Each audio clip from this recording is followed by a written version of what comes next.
May I have roll call, please? Mayor Allen, Present? Mayor Pro Tem Clayton, Present. Commissioner Taylor, Commissioner Crowley, Present. Commissioner Skidmore. Present. Good morning, and I would like to welcome everyone here in the audience as well as everyone watching or listening at home. We will begin today's meeting with the Pledge of Allegiance, followed by the invocation by Pastor Timothy Roth of Faith Lutheran Church. I pledge allegiance to the flag of the United States of America and to the republic which is under God, indivisible, with liberty and justice for all. Let us pray. Almighty and sovereign God, you have placed these servants in the office to bear the sword, to be the servants to serve as the general welfare of the people of Ottawa. As they discharge the duties of this office, we ask that you keep them faithful by guiding them through your divine mandates, through your commandments, that they may always have before you your righteousness, and be reminded that you are watching over them. Help them serve with integrity. Help them serve with honor. It is in the name of our Almighty God that we pray. Thank you, Pastor. We will move on to public comment. Do we have any registered? We have one registered. Subject to the above restrictions, persons who wish to address the City Commission regarding items on the agenda may do so as that agenda item is called. Persons who wish to address the City Commission regarding items not on the agenda and that are under the jurisdiction of the City Commission may do so at this time when called upon by the mayor. Comments on personnel matters and matters pending in court or without other outside tribunals are not permitted. Speakers are limited to 3 minutes. Any presentation is for information purposes only. The governing body will take comments under advisement. We have Charlie Adamson. If you want to come up to the chair and state your name, please. Charlie Adamson. My concern is about trees on South Main Street. From 7th Street South and particularly from 9th Street South.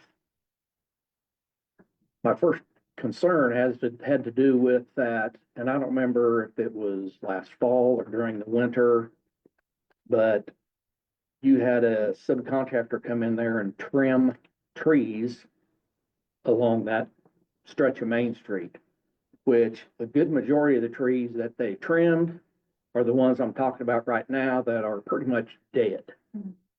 Most of them are elm trees, which is not a real pretty tree anyway. The trunks of most of the ones that I'm talking about have got the little sucker branches coming off of them. You get up a little higher than that, and there's some actual leaves. You get up a little higher than that, and the trees are dead, and they just don't look good at all, in my opinion. I'd like to see every one of them cut down and replaced with something else. They're just ugly as the dickens.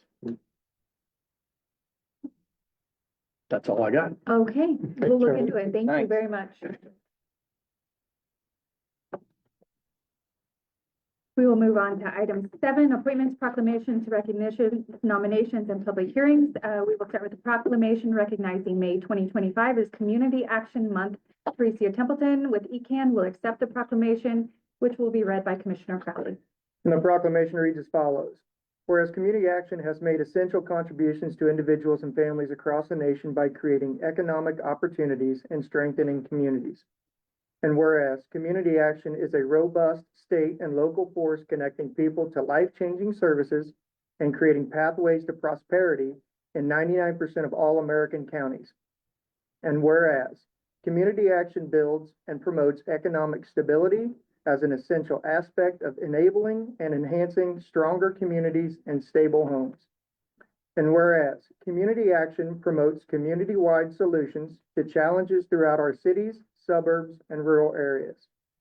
And whereas Community Action delivers innovative services and supports programs that create greater opportunities for families and children to succeed. And whereas Community Action insists on community participation and involvement ensuring that all sectors of the community have a voice and will be heard.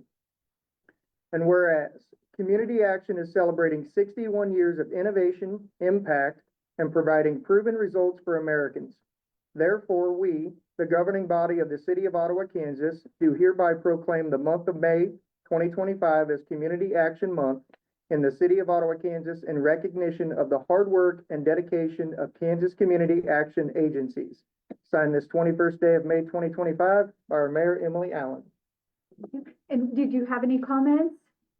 Okay. I would just like to thank the city for all their help. Just like we're getting ready to start our summer lunch today, city has signed up to take a day. Not for sure what day they have, but one of the days. And just like our Christmas program, they're always willing to assist me in any way they can.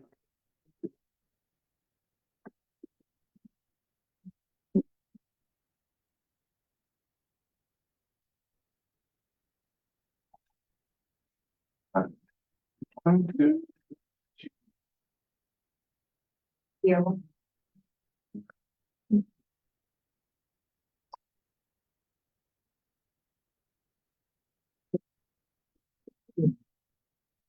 Okay. And thank you to Ms. Templeton. She was telling us on the way in all of the things that she was doing for the community today, and that list was extremely long. So we know she's busy and helping the community out. We will move on to item 7B, recognition of Rocky Evans, KMU Power Plant Operator Award of Excellence awarded by or presented by Mr. Scott Sneeden.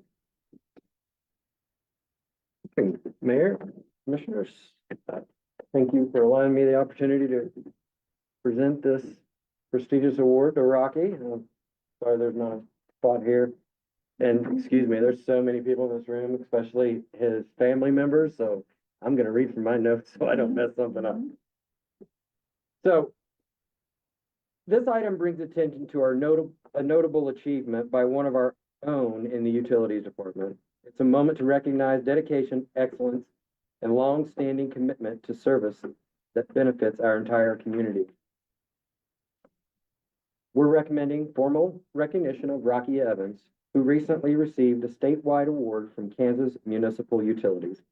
It's a meaningful acknowledgement of his ongoing efforts and the pride he brings to our operations. This isn't just an annual award.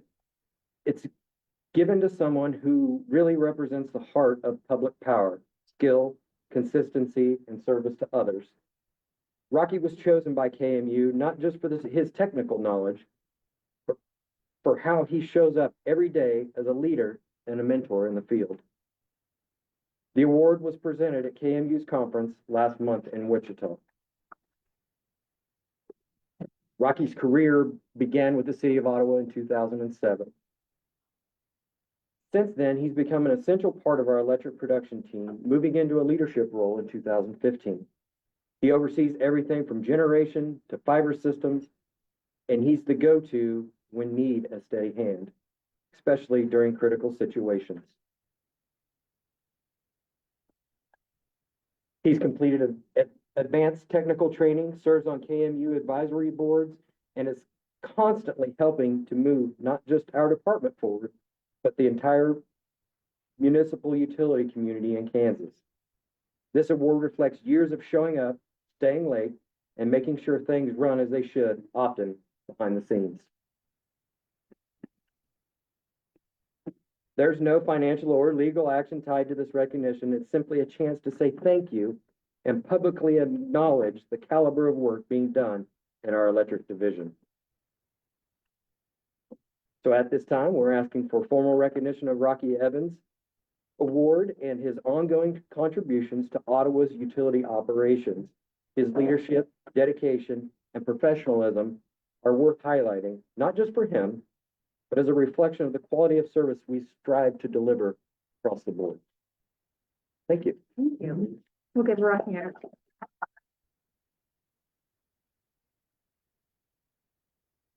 Did you have anything you wanted to say? Yeah, actually. Okay, okay.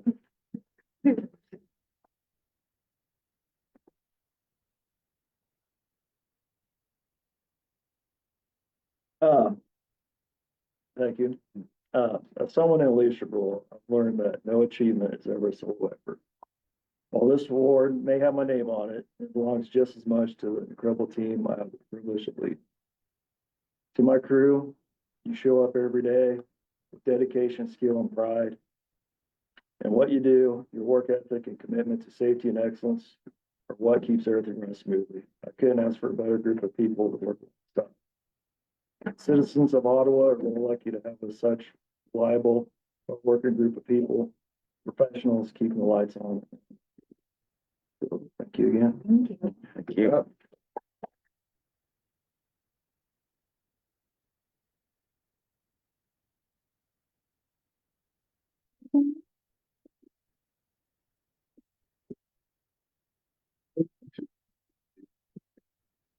We're almost the same height as mine.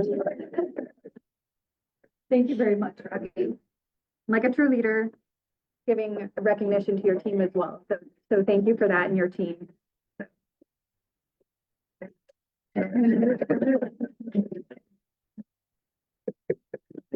We should invite Rocky more often.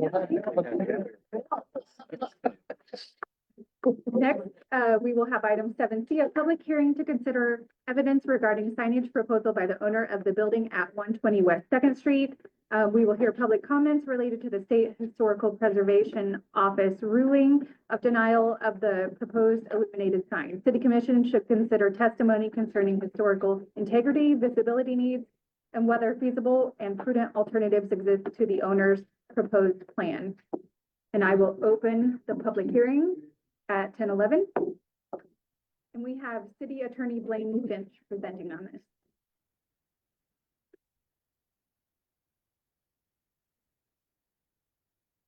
Good morning, Madam Mayor, Commissioners. It's always a bit of a pleasure to talk through these things. It means we're having something happen in a historical area of our community. The last time we talked about one of these was the sign at the Municipal Auditorium.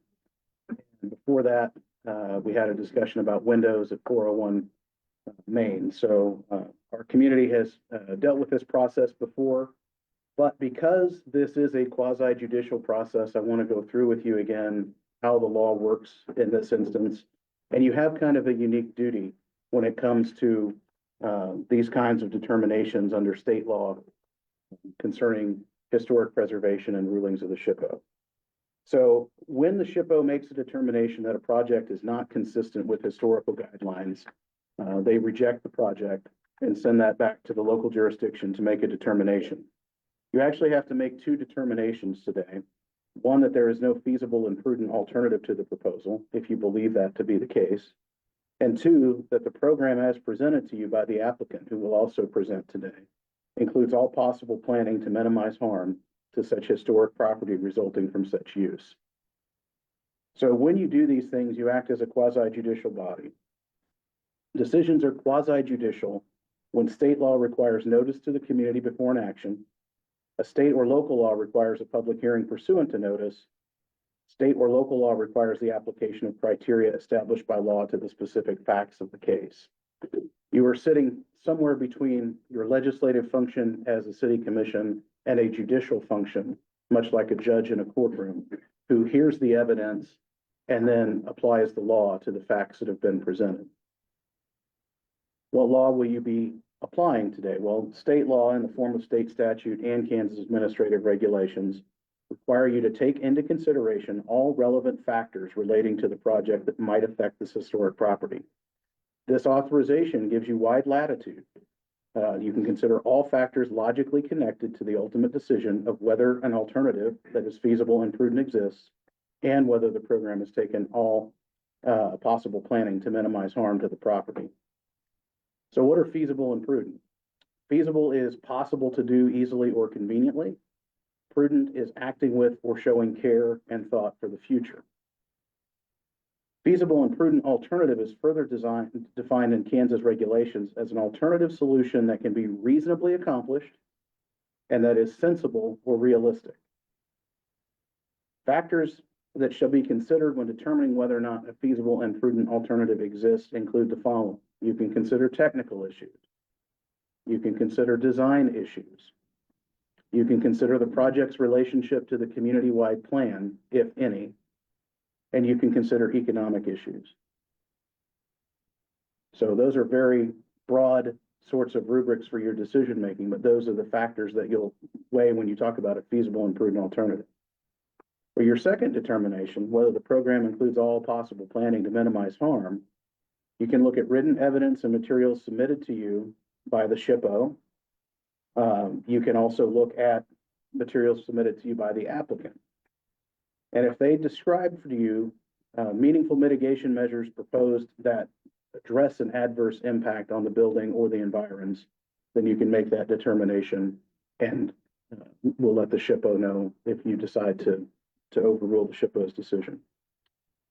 The ultimate question a court would look at in assessing what you did is whether you took a hard look at all relevant factors and, based on common sense, made your determination upon the evidence presented to you. So the court has also said in cases interpreting this law that you can utilize the golden factors, and you'll recall from zoning cases when they come to you all and we have to do a public hearing and it's a little more intensive than the usual. There are several golden factors that can be considered. Some of the more applicable ones in this case: character and condition of surrounding neighborhood and the effect on the neighborhood of the proposed change, whether the proposed amendment, or in this case the applicant, this is made necessary because of change or changing conditions in the area affected, and if so, what are the nature of those changed conditions? Current uses of nearby properties, effect on existing land uses around the project, whether the use is compatible, in this case, whether the signage is compatible, suitability of the property, recommendations of professional staff. You'll hear from Director Neese here in a few minutes. Whether the change is in conformance with and further enhances the implementation of the city's comprehensive plan. I believe in the record you will have some testimony from Ottawa Main Street saying that this is in conformity with their downtown design guidelines. And then whether the relative gain to the public health, safety, and welfare outweighs the hardship imposed upon the applicant by not allowing the change. So you can weigh those factors. And then any other factors that you deem relevant. We talked about some of those earlier: the technical design, relationship, and economic issues. You have the SHPO's report that's been presented to you and is part of the record. I will tell you that the SHPO denied this application because they believe, under their standard for rehabilitation number 2, the historic character of a property shall be retained and preserved. The removal of historical material or alteration of features and spaces that characterize a property shall be avoided. In addition, they quote standard for rehabilitation number 9. New additions, exterior alterations, or related new construction shall not destroy historic materials that characterize the property. The new work shall be differentiated from the old and shall be compatible with the massing, size, scale, and architectural features to protect the historic integrity of the property and its environment. The SHPO has determined this project as proposed does not meet the Secretary of Interior standards and therefore will damage the building. With that, you kind of have a summary of the law. As you engage today in the conversations and questions with staff and applicant and any other party who presents testimony to you, remember your role as in this quasi-judicial function. And as you discuss your final decision, let it relate back to these factors. And if there's any question, I'll be here to help answer those questions and help guide you as you do your deliberations. But you do want to make sure that you are applying the law to the facts of the situation. Some of you have been through this before, so you kind of understand. It's while the discussion can be wide-ranging, when we come down to the end, we need to funnel down to the factors and base the decision on some of those factors that I mentioned to you. With that, I'll stop talking and ask if you have any questions of me before you hear from the next party. Mr. Finch, we've been through this, as you mentioned, a couple times. Is there any repercussions that the city of Ottawa could have if we continue to override SHPO's decisions? No, there's not. It's not like they're keeping a tally up in Topeka and just waiting for you all to tick over some imaginary line and then, bring down the hammer of historic preservation upon you. The statutory scheme here is really designed so that the state can weigh in and say, hey, these are the general guidelines that the Secretary of Interior has designated for the entire United States. But they understand that at the end of the day, local control is what matters. And you all are, in this case, stewards for the community at large to say, this is a treasure. We have a beautiful downtown. These buildings are historic in nature and they have value not only for today, but for future generations. And so ultimately, they give the decision to you all to make, but it does need to be based on some rational legal basis that is not just made up, so that at the end of the day, the historic character and charm of our community is preserved. It's always a challenge to, we got 100-year-old buildings, to bring them into the 2025, just whether fascia or signage or whatever it might be. That's what's going to be a challenge. Do we have any idea what percent of these get overridden at the state level? I mean, is it a majority, I would guess, or the cities? I don't know statistically to be able to tell you it's, 87% or whatever, but I can tell you in my experience, it's almost always that the local jurisdiction says there's the project is not huge, right? In this case, you're talking about some lighted signage. The last time I know that the city of Ottawa denied and went with the SHPO was the proposed demolition of the buildings at Fifth and Main that are now Washburn Towers. So the school district had applied for a demolition permit and that went before the city commission, and the city commission said, no, we believe there are feasible and prudent alternatives to demolition. And so that was the last time in our community that the SHPO's ruling was sustained by the city government. That would work out. So all of them after that have been much smaller in scale and scope, and those traditionally, the smaller they are, the more likely they are to get overturned because you're not talking about a large impact on the district. So. Any other questions for our city attorney? Okay, well, I'll be right here if you need me, and don't hesitate to ask if you have questions. And Jared Sterling, would you like to say anything about the project? Really only if there's questions, but of course, I'm Jared Sterling, I'm the applicant and making the application. So if you have any questions, feel free to ask me. The window that the proposed initial one, the window that it's going in, I mean, that window stays there, The window right? stays. Yeah, so it's just essentially setting in front of the window. Yes, it's sitting in front of the window. And it might also be noted that before we occupied the building, that window was covered up. Yeah. It was covered up and we exposed it. But the design of the building is such that we have two businesses. And the design of the building is such that it would provide for a very small or smaller size window signage if you tried to put two of them kind of above the door, below the window. And I think that was the original design of it. And I did speak with the SHPO representative, and he sent me some ideas. And he said, here's what you could possibly do. And is what you're looking at there is what across the board is that it was the windows on this building are very tall. They go see a picture of it on there or whatever, but It's certainly in our package, I know. yeah, but there's really waiting for put a window, put a sign, unless it was right below the residential windows. And that brick that's up there is the original. So you can see there's two kinds of brick. So we're trying to lower it down and just make it amicable. You won't be able to tell from the outside. So it's not going to look awkward. And even since then, there's been brickwork done to it, a new front door placed in, trying to sharpen that area up. And building owner, not me, but he's done a very good job, making sure that we had value to the downtown. Thank you. Director Neese, I believe you wanted to present on this as well? I do have a presentation. I think, my intention would be to do that after the public hearing has been Okay. closed. Sure. Okay, and then Ottawa Main Street, I know you had submitted a letter in support of the overriding. You don't have to come up if you don't have anything to add, but I just wanted to make sure you did.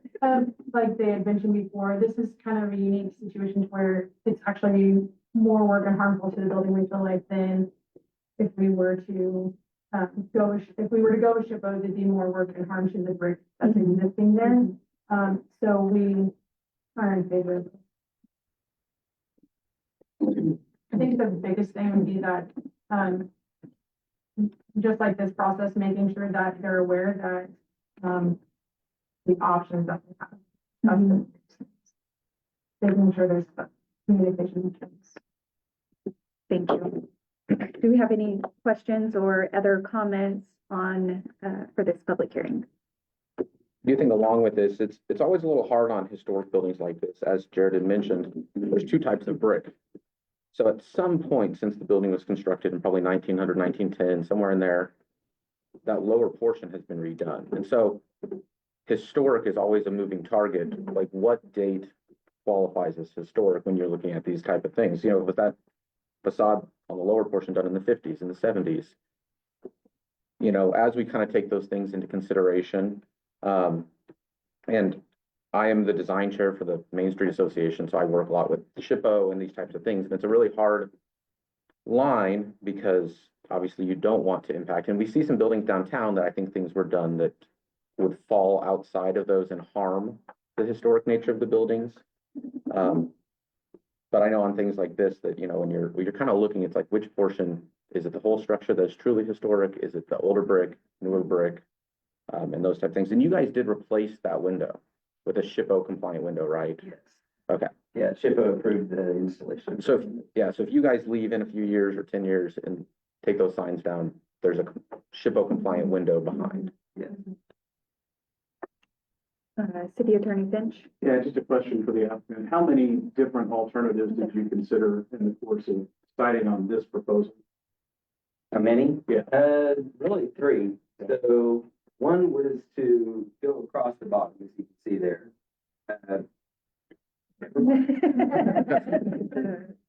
To span across. Okay, so between the two large windows on either side of the front door. The signs would be side by side.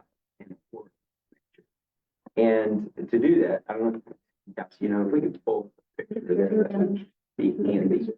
And I can explain the situation.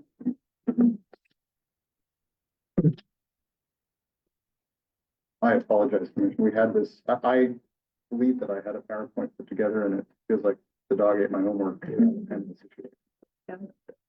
Okay, so as you can see there above the door, you know, you might actually not be able to see it. Where the door sets and where the signs are set is an indented area. It's about 2 3/4 inches back in there.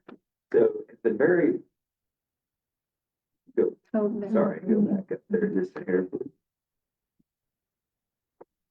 Yeah, that's just saying how far it is. I'm just showing my point. But if we went clear from window to window above the door, then we're going to have about a 5 or 6 inch space above that door.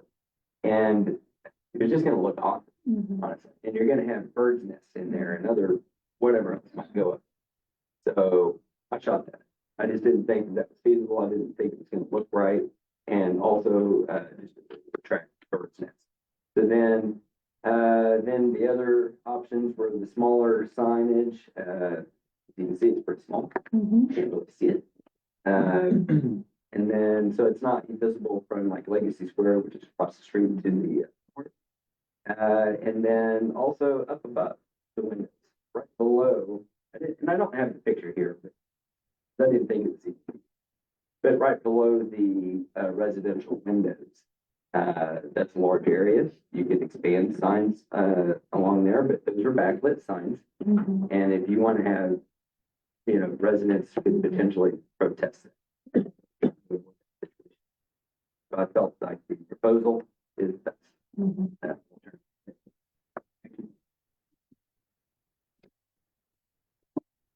Do you have any comments on this item?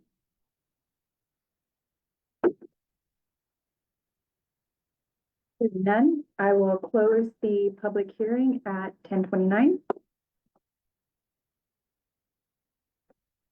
Go on to item 7D, resolution providing for the installation of an illuminated sign at 120 West 2nd Street related to the State Historical Preservation Office's ruling.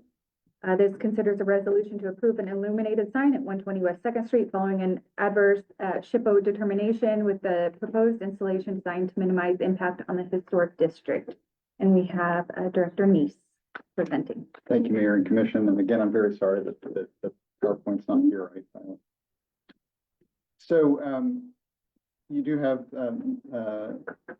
in front of you or available to you, the agenda item in the packet.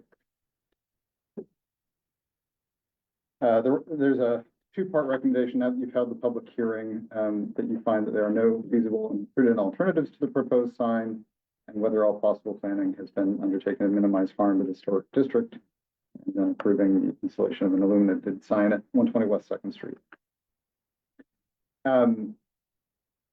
You already know that SHPO has submitted a determination that the proposed signage does not meet Secretary of Interior standards.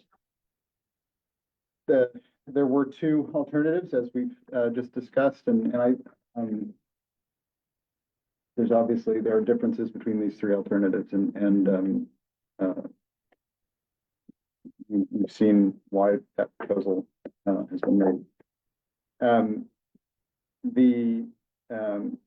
An additional piece is that cost of either alternative would be an additional $700 above the $2,730 cost of their proposed signage. There's an additional cost. Ottawa Main Street did again provide a very strong letter. So as to financial considerations, there's no cost aside for the cost of publishing a notice, and then of course sending certified correspondence back to SHPO. The resolution has been reviewed and approved as to form by City Attorney Finch. And so I do have,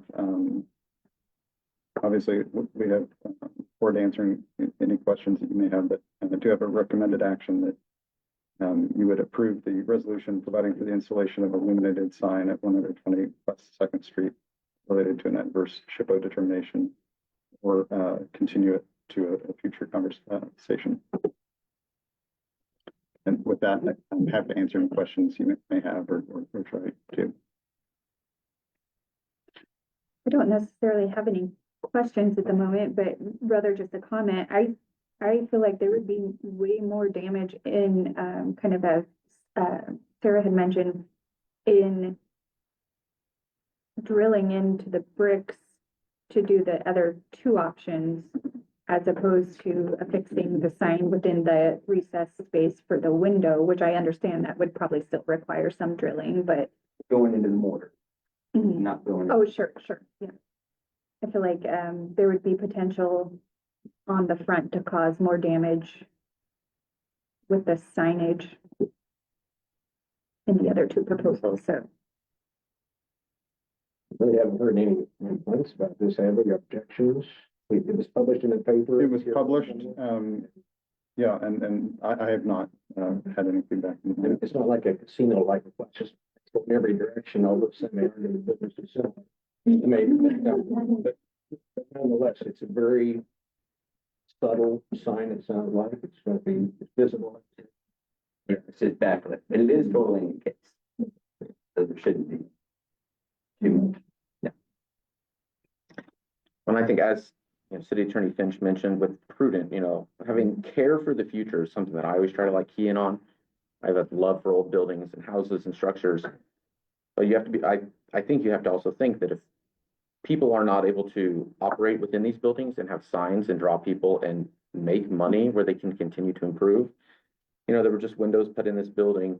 And so, in that, I see a lot of care for the future, that as this business is successful, which this signage will relate to, we hope it will, that is, to me, I see that meeting that prudent, the care for the future. We're not taking out this window, as they mentioned that they actually have even exposed a window. This would cover it, but would maintain it for the future as well, if they ever leave and someone else does come in.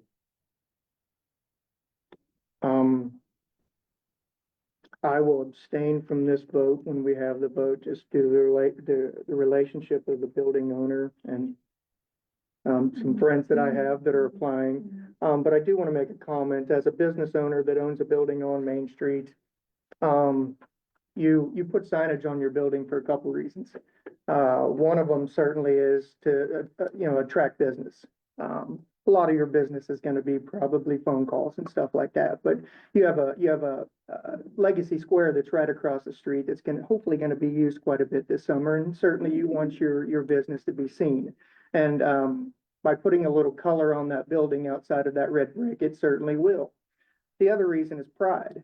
You know, you wanna be proudful of the building that you have and where your business is and where you conduct your business, and you want people to see you.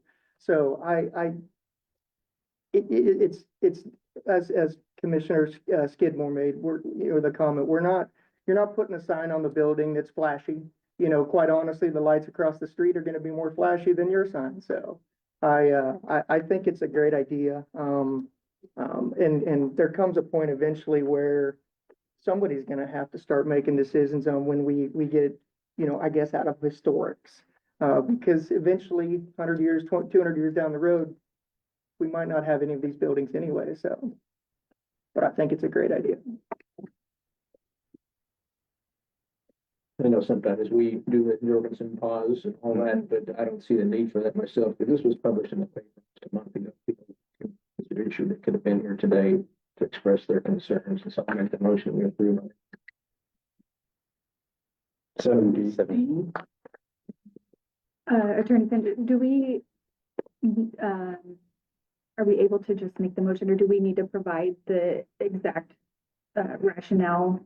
So I would just say, it appears from the course of your discussion that you all are convinced that there is no feasible and prudent alternative to the proposal that's been put in front of you.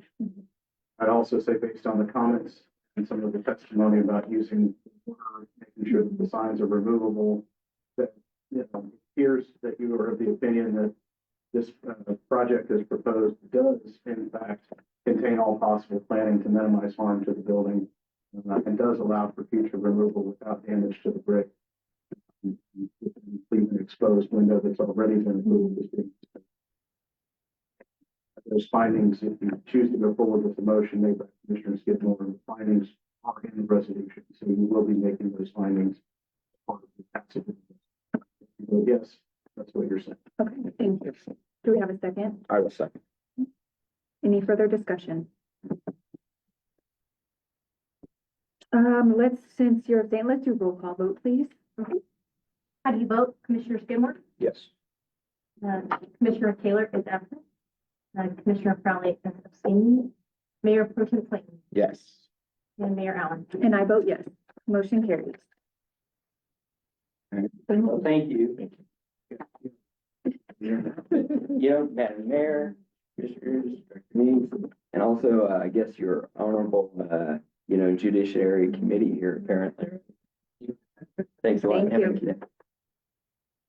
We will move on to item 8, which is the consent agenda, which includes minutes from May 14th, 2025 meeting, April 2025 finance monthly reports, outside agency reports for April of 2025, and the agenda approval. Motion to approve. Do we have a second? I'll second. All in favor, say aye. All right. Aye. All opposed? Motion carries. We'll go on to the declaration. At this time, I'd like to give commissioners a chance to declare any conflict or communication they've had that might influence their ability to consider today's issues impartially. Seeing none, we will go on to item 10A. We will consider a resolution to amend the current Personnel Policy Handbook. Director Stegman Jacobson will present on this. This proposes a resolution amending the current Personnel Policy Handbook with amendments to sections 2.1 pay period, section 2.4 overtime pay, section 4.8 holidays and holiday pay, section 4.12 group health, dental, and prescription drug coverage, section 5.11 and attachment tuition reimbursement policy, and deletion of section 4.17 meals, section 6.14 travel and training pay policy, and section 6.15 travel and training expenses. Director Stegman Jacobson. I think I'm just trying to read as much as possible. All the words. Good morning, Mayor and Commissioners. So last week, I presented the resolution approving those amendments that you mentioned, Madam Mayor. And that was deferred to this meeting. And again, city staff conducted a review of those policies related to compensation, benefit eligibility, tuition reimbursement, and travel. And all of which require either additions, amendments, or deletions from the handbook.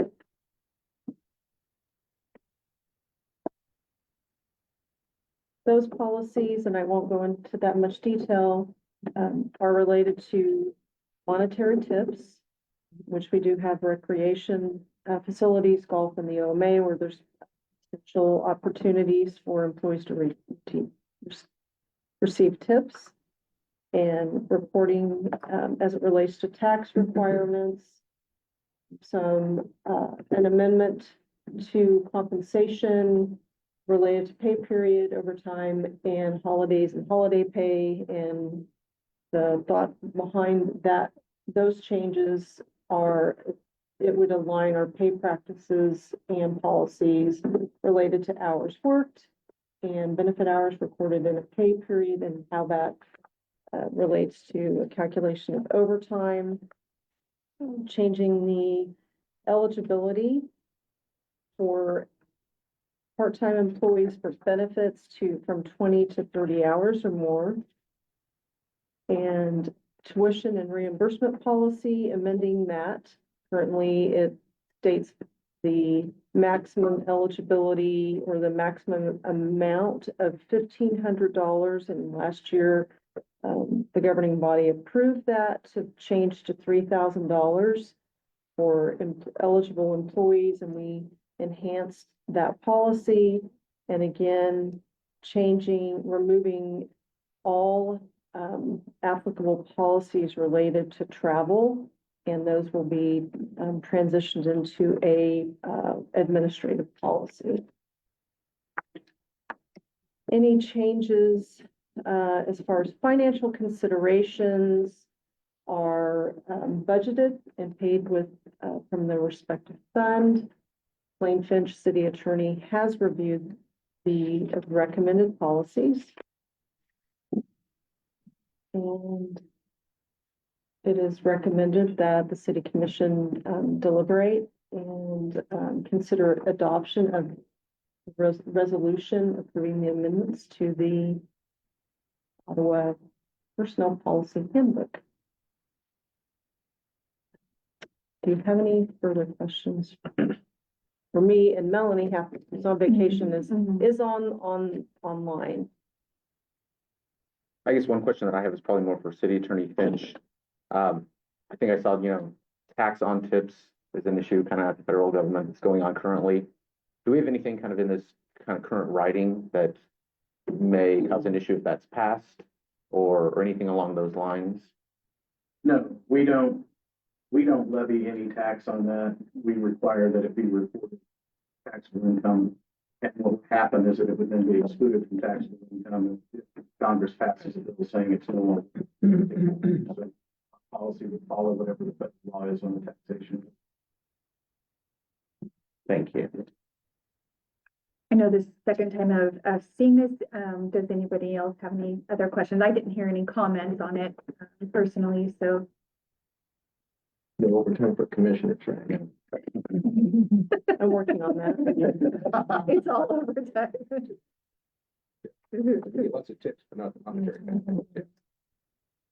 Well, I guess I always like anytime I know the management determines the benefits, but sometimes it's always good to get input from the rank and file. They get better buy-in.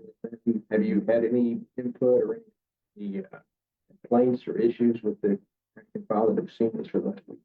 We emailed this out to all employees. I know there were some amendments to a couple of the policies that will be coming back to you related to our fleet and our non-owned policy that travelers wanted us to have in place. The overtime as it relates to holidays, there has been input from employees, which led to a change in the policy. But again, we emailed this all out. before. Well, and I'm glad to hear that. I know, I was the one that asked that we could continue this a week, and I appreciate that, commissioners. One of the comments I did hear a couple times was that, directors had seen it, but maybe not employees. So there was some concern on their behalf just because of the prior conversation we had, I believe, a year or so ago about that pay increase or pay decrease on some of the stuff. There was some confusion there. So I didn't want to have that confusion at this point. Again, so I reached out to a few individuals, and that was the only concern that they had, is that directors had, and not that they're, questioning their directors' opinions. I mean, I think everybody respects their directors and appreciates their opinions. It's just they'd like to see it themselves. So I'm glad that was sent out to them. Thank you. How would you like to proceed? I'll make the motion. We approve item 10A on our agenda. Do we have a second? Any further discussion? May I have roll call vote, please? How do you vote? Commissioner Taylor is absent. Commissioner Crowley, Yes. Mayor Pro Tem Clayton, Yes. Commissioner Skidmore, Yes. and Mayor Allen. And I vote yes. Motion carries. Thank you very much. We will go on to item 10B, to consider tourism advertising funding request from Ottawa Main Street. Ottawa Main Street, Sarah Stoffers here presenting. We'll consider a request from Ottawa Main Street Association for tourism funding to purchase television advertising on the Kansas City Station Fox 4. And we heard this last week, so this is the continuation from last week. And any updates? Good morning. Good Yes. morning. I appreciate you guys looking at this last week. I was out of town on a vacation. As you guys know, Main Street serves I'm serving currently on a Northeast Tourism Board. The board, we see the importance of how the two align with Main Street and tourism and the things that we do to bring a thriving downtown. I have since presented this. I don't know if you guys have any questions. I wasn't sure if we had the presentation again. I nominated this. I heard about it in the tourism meeting in January. I nominated us, after hearing that we met the requirements, and then it was crickets. I had no idea that we were even selected or anything like that until, an individual from Fox 4 showed up in my office letting me know. At the time, I couldn't even talk about that that we were selected for the zip trip because the other communities had not been notified. I think it's on the next slide, but we are one of 2 Kansas communities that have been selected. They picked the date for us, and they will be here airing and broadcasting their morning show. We, no matter what, have qualified and been chosen for the zip trip.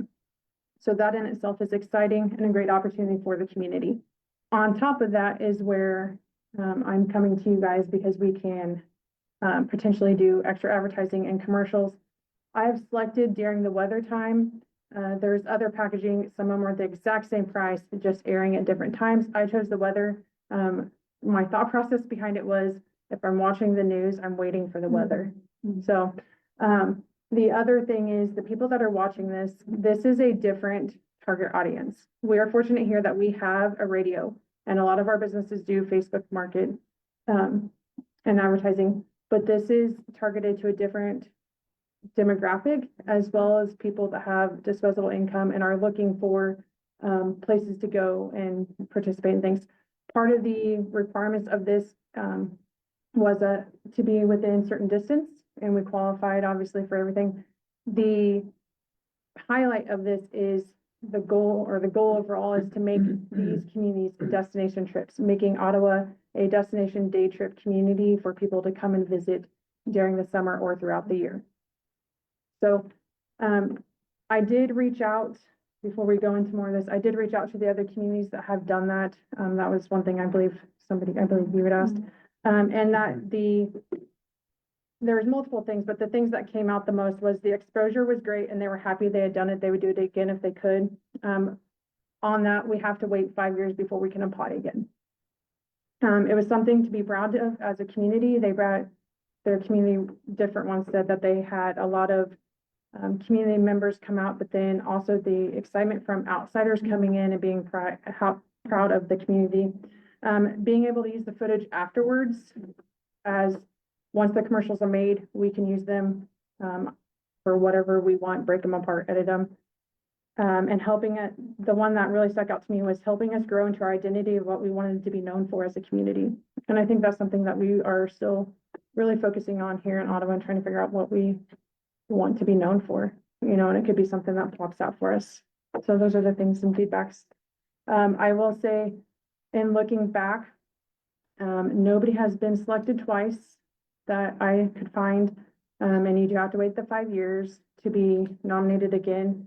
And then, but on that, there has been some communities, for example, Leavenworth, they actually have paid to do the advertising again because they've seen that it was so beneficial for them and their community and the businesses.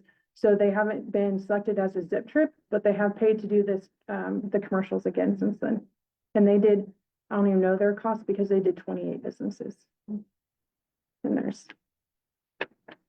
I did present to the county this morning, and they did approve the $8,000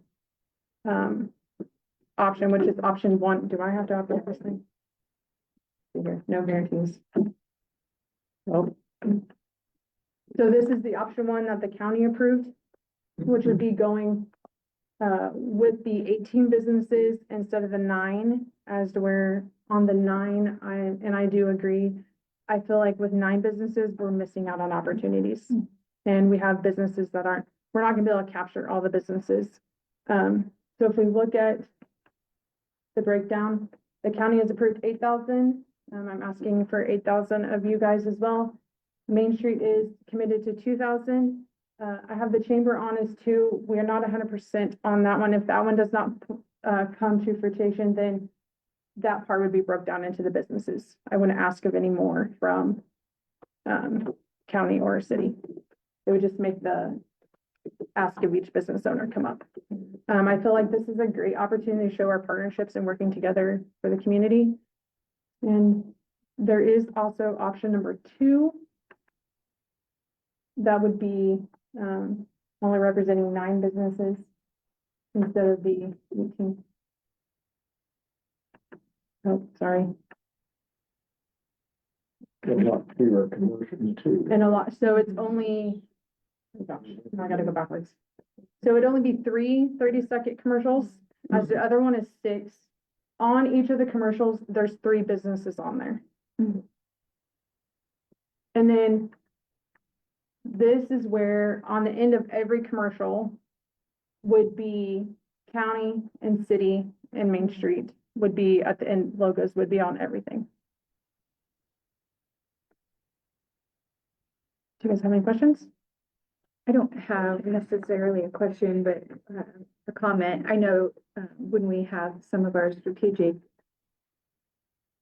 planning sessions and those kind of things, we've always mentioned that telling our story is definitely a priority, and getting kind of the image of Ottawa out there, that we're close enough to drive to for a day trip, you know, from the city and enjoy the afternoon. So I do believe that this really goes along with that.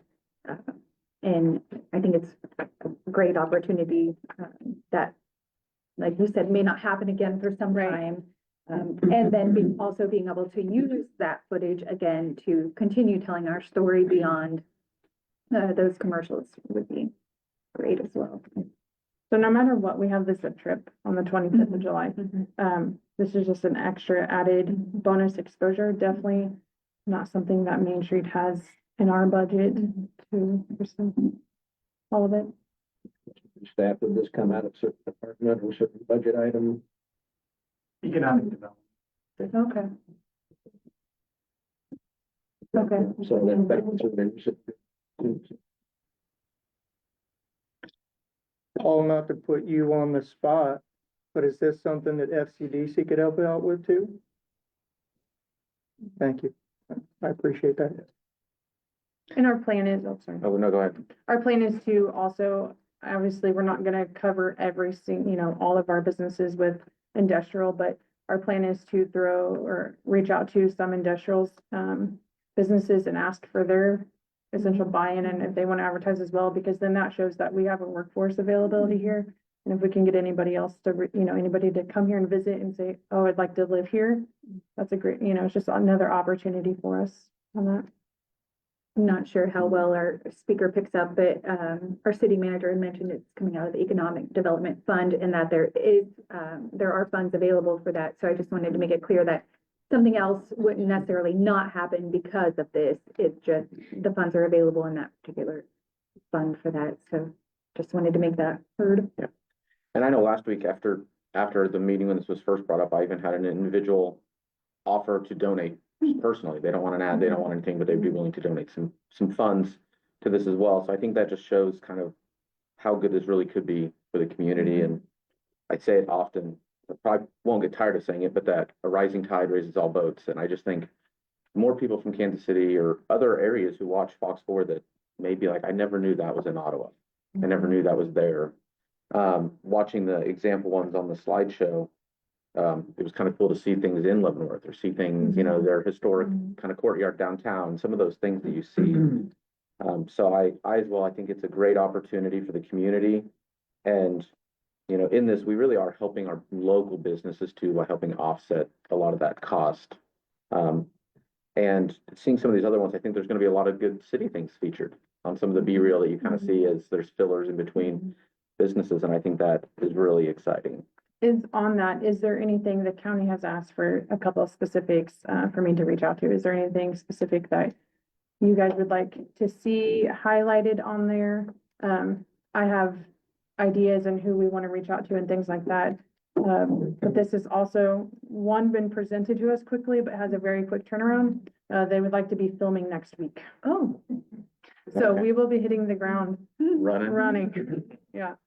One thing I don't know how to promote, but we do have an enviable highway system around our community. Thinking of getting Kansas City here, it's just 30, 40 minutes away. And that's the things that they highlight on it, of being a day trip that you can hop right on the highway and come and visit Ottawa.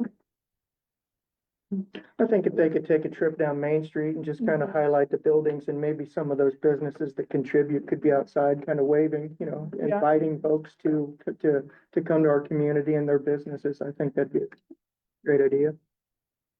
I think the depot's a great opportunity. Thinking if you've got kids coming down, I still remember the train in there from when I was a kid and just going in, and it's a beautiful historic building. Could be another thing as well to bring people into the community. and I would think, even if it's Be Real, but the city park or something, some of our beautiful parks or Kansas Park, just some really, disc golf, showing those kind of The things. trails. Mhm. We also plan on, for example, reaching out to Over the Road Gain and Tractor Show, because we're at the end of July, right before those events. That is key to our community. Those events are huge for the, survival of our downtown and getting foot traffic. So, any foot traffic in our downtown community is good. So if we can enhance that any.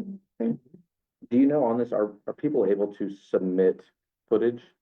Thinking about Over the Road Gang, like if they had some footage of a That's- car show, That would probably be how we cruise have to night go that they about wanted that to one. throw in, if they Um, were wanting to do an ad or something along those lines. From my understanding, I kind of do the behind the scenes work and get everything together, and then they come in and with the whole crew and run around town, and I just run around with them. It's how it happens. I was kind of happy to hear that, because then the way they explained, they kind of take off I don't want to be in the commercial with this person, or I want to be, they kind of take the lead on, this is how we're doing it, and this is the best way to air your business. Down to Jared Servington sign. Yeah. Yeah. I don't know if that'll be done in time. It will now. I appreciate what the mayor said about the communities. We can talk about that time, and we've got to tell our own story. Whichever way we can. So I'll make a motion to approve item 10B. Do we have a second? I'll second it. Any further discussion? I think it's a great idea, and I really appreciate the partnership that, the county, with their decision this morning, and certainly us, and then if FCDC can kick in, and certainly the businesses. Everybody thinks of Ottawa as a small town, and actually we're the 29th biggest town in Kansas. So it's, you know, we've lived here forever. We know it's the small town, but it's really not. And I know there's a lot of Lanes and Pomonas out there, but there's a lot of bigger cities also. So I think it's a great time for us to market us, you know, market Ottawa and to see what kind of return that we can get from this and, show off what we really have. Yeah, I would also like to thank the county. You know, I was in favor of this either way, but trying to decide how we would make it work if we didn't have their partnership was one of my worries over the past week. So that they saw, you know, how valuable this is and they're willing to put in the money as well, which major and definitely made this happen. So thank you to our county partners as well. Yeah, no, I'll reiterate that as well. I think the potential for what this can bring into the community as well. You know, we forget when people come here, they spend money. Or maybe we don't forget, maybe people think about that, but when they come to town, they're gonna eat, they're gonna go somewhere, they might visit, they may rent a bike from, you know, the bike and trail, they may buy flowers from Turner Flowers. There's so many opportunities to essentially kind of recoup some of these costs the businesses are putting out. And so I think it's an awesome opportunity. And just before you go, if this is if we vote successfully, this is approved, what is the best way? If someone's listening who has a business, has something that they would like to be one of those 18, how do they do that best? They can reach out to me via phone. My cell phone is probably the best way, 785-214-0722. And I will be hitting the ground, walking Main Street as soon as we leave here. You guys had the advantage of hearing it last week. Today was the first time I was able to put it before county. So that was, yeah, they had to decide fast and we talked through it and they seen the importance of it and was on board. So. May I have roll call vote, please? Sure. How do you vote, Commissioner Crowley? Yes. Mayor Pro Tem Clayton? Yes. Commissioner Skid? Yes. And Commissioner Taylor is absent. Mayor Allen? And I vote yes, motion carries. Thank you guys. We will move on to new business. We'll start with item 11A, the 2024 audited financial statement presentation. We have Sean Gordon from Gordon CPA here, as well as Rebecca McCurdy from the Finance Department. The 2024 audited financial statement for the City of Ottawa will be reviewed. All right. So today we're just going to give you a presentation regarding the audited financial statements for the fiscal year that ended December 31st, 2024. We had both a regular annual financial statement audit and a single audit done by Gordon CPA. So the reason we had to go under a single audit in addition to our financial audit, our regular annual financial statement audit, is that the City of Ottawa extended or spent more than $750,000 related to federal grant awards. And just as a reminder, in January 17th of 2024, we passed resolution number 1952-24, which is waives out of using GAAP or generally accepted accounting principles related to financial reporting. I'd just like to highlight within the audit, there was this exact statement that said that our statements were accurate and fairly presented. And instead of doing GAAP, they do an audit that's called the Kansas Municipal Audit and Accounting Guide. They follow those guidelines when they do ours. And there were no recommendations from the audit for city management, and there were no legal considerations, but we just are here to present them to you, and Sean is here to answer your actual questions about the audit itself. And we will all turn to Commissioner Skidmore. No. I've been through enough audits and I got enough toes and fingers to go through, so appreciate it. I did read a lot of it, not all of it, but I did read enough of it. I know that it's always good to see the results on like that. Just want to say it's very thorough and complete. My goodness, we really go into the detail. That's a good thing. I want to say I appreciate our Ottawa staff. I'm assuming they were very cooperative and worked with you. I didn't see any negative comments to that. It makes a big difference on any kind of audit. So now you have a question, I assume they answer your question quickly and found the answer before you couldn't find it right. That's always an important aspect too. So just our Ottawa staff. I know there's a lot of work and stress involved in this each year. Thank you guys. Melanie? She's on vacation. She's on, okay. She took a well-deserved vacation. Okay. I don't blame her. But nonetheless, I just thank Ottawa staff. No, it was, they did great. Like you said, I do appreciate that. It makes it go smoother and got everything that we requested and then answered any questions we had. It was a very good audit. I just have one question about it, just on the kind of a general question. I know we've got about $28 million in reserves or idle funds, I should say. And I was wondering, a city our size with a $50 million budget, is there a number or a range where we should be in our reserves? Are we in a comfortable position or more than comfortable? Because sometimes on our mill levy, we want to add a little bit extra to that to make sure we've got enough reserves. So what is the answer to the enough? Kind of a standard recommendation from the Government Finance Officers Association, GFOA, is to have 3 months of expenses saved up in reserves. I'd have to do the calculation. They do back out some stuff. Bond and interest funds get backed out. So I'd have to do that calculation before I can answer. But just by looking at it, I would think kind of within that range, somewhere within there, you should be good. And I know our staff does a great job with our idle funds, getting the maximum return we can. So that's always a good thing to see too. That's actually the recommendation that we follow for keeping just in the sweep account. So, Okay, and sweep again. So our reserves are above and beyond. Another question now. I'm not sure. You're gonna stick around for a little while? Sure. I'll have lunch with you and supper. Right. Well, I appreciate Sean for being here. You've sat here for an hour and 5 minutes. I was gonna give you the floor now. I mean, you gave us 65 pages of this audit. Is there anything that you would like to tell the public? Any highlights, lowlights, anything like that that maybe you think they should? Like I said, the finance department did a great job of answering our questions, getting us, I know we're not easy to deal with sometimes with all the requests that we have, but Rebecca and Melanie and everybody else in the office did a great job. So we appreciate that. That makes the audit go smoother and faster and easier on us and easier on them as well for us to get in and get out. But like you said, a great audit overall. Any highlights, lowlights you want to mention? Highlights, cash balances were up compared to the previous year. Interest income is much higher than it was the previous year, which was higher than the previous year. The interest rates have gone up and we've seen the city take advantage of those by investing in CDs and sweep accounts and money market accounts. So that's something that we've watched on all of our audits and the city was ahead of that, a step ahead of that. So it wasn't anything that we had to discuss with the city. Thank you. I do remember my question now. Yes, sir. And so you can leave after this, be right. Right. Get you out of here. But I think with our idle funds in the past, and it's been many years ago, we weren't say criticized, but we were just on guard that we had almost all of our money in one bank, reserves and everything. Even though it was fully protected by securities and bonds and agencies, it was still in the bank. And now we're kind of back to that with the majority of our money with Oak Start through the Cedars on those programs. So is that still a position you guys have in the past, or has that changed?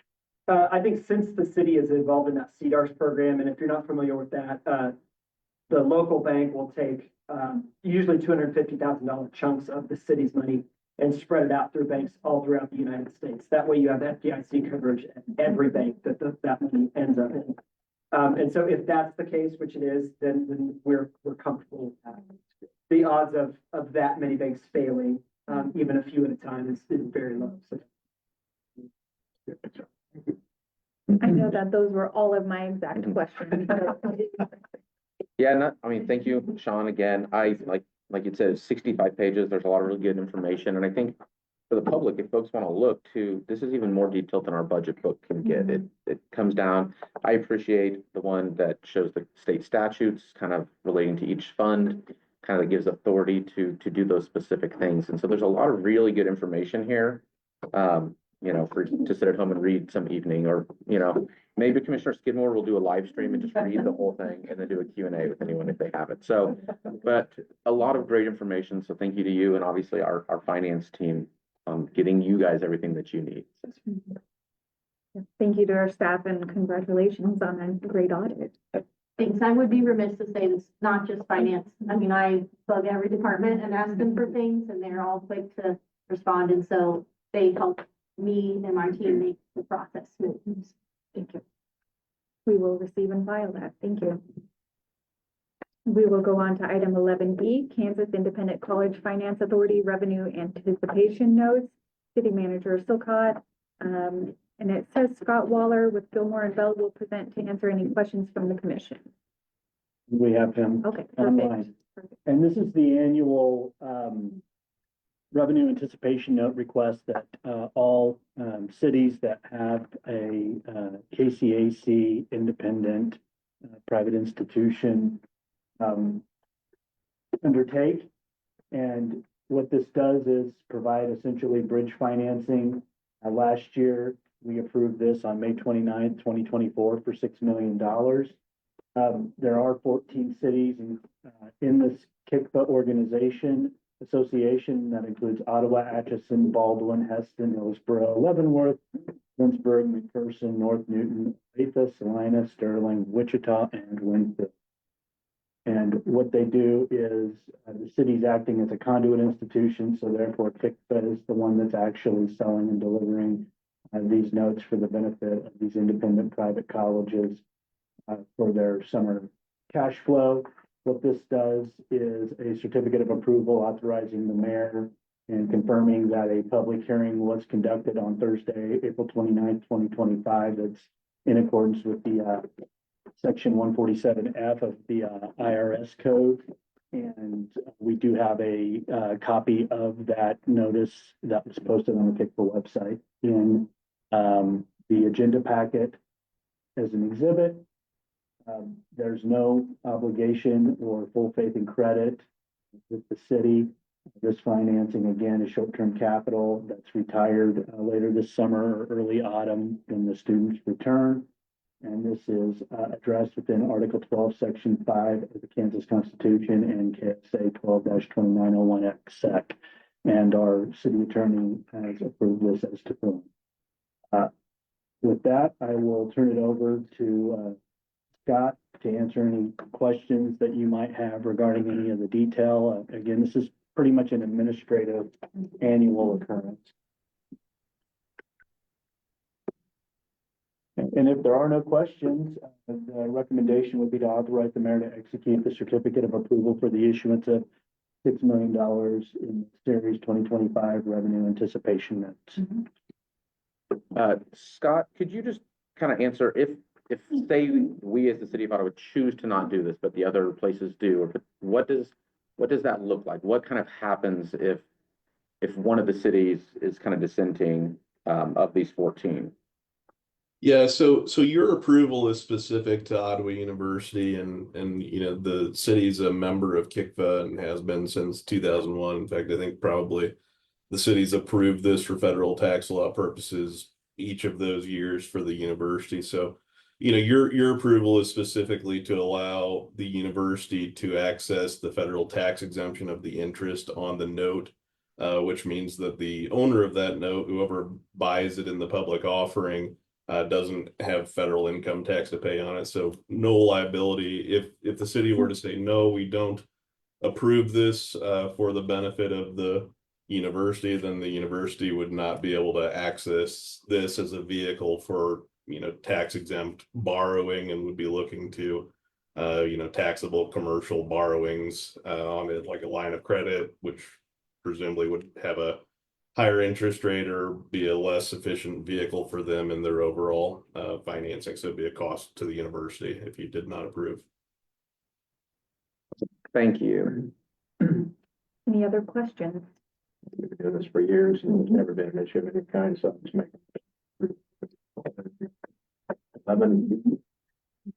Second. Okay. Any further discussion? May I have roll call vote, please? How do you vote? Mayor Pro Tem Clayton? Yes. Commissioner Skidmore? Yes. Commissioner Taylor is absent. Commissioner Crowley? Yes. And Mayor Allen? And I vote yes. Motion carries. Thank you for joining the meeting and thank you to our city manager for presenting. Thank you. Thank you all. We will go on to item 11C, KDHE Waste Tire Grant Announcement. Superintendent Morrow will present on this and provide an update on the KDHE Waste Tire Grant Award.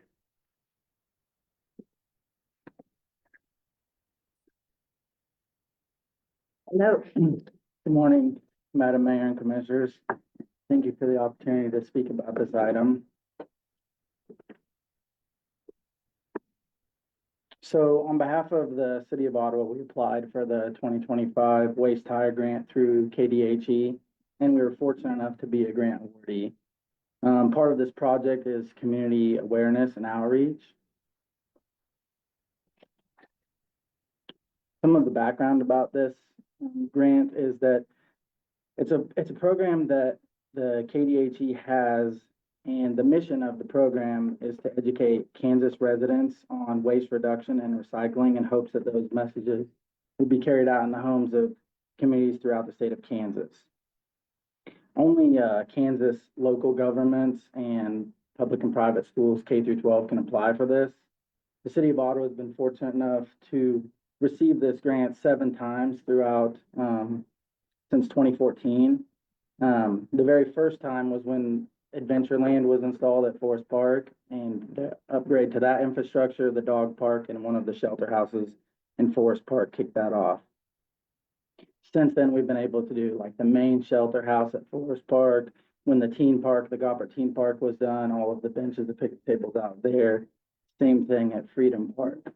There's also another part of that grant that we can apply for, and we've been successful twice, and that is poured in place surfacing, which is what we did at our new constructed playground at City Park last year, as well as the Goppert Kids Park at Legacy Square.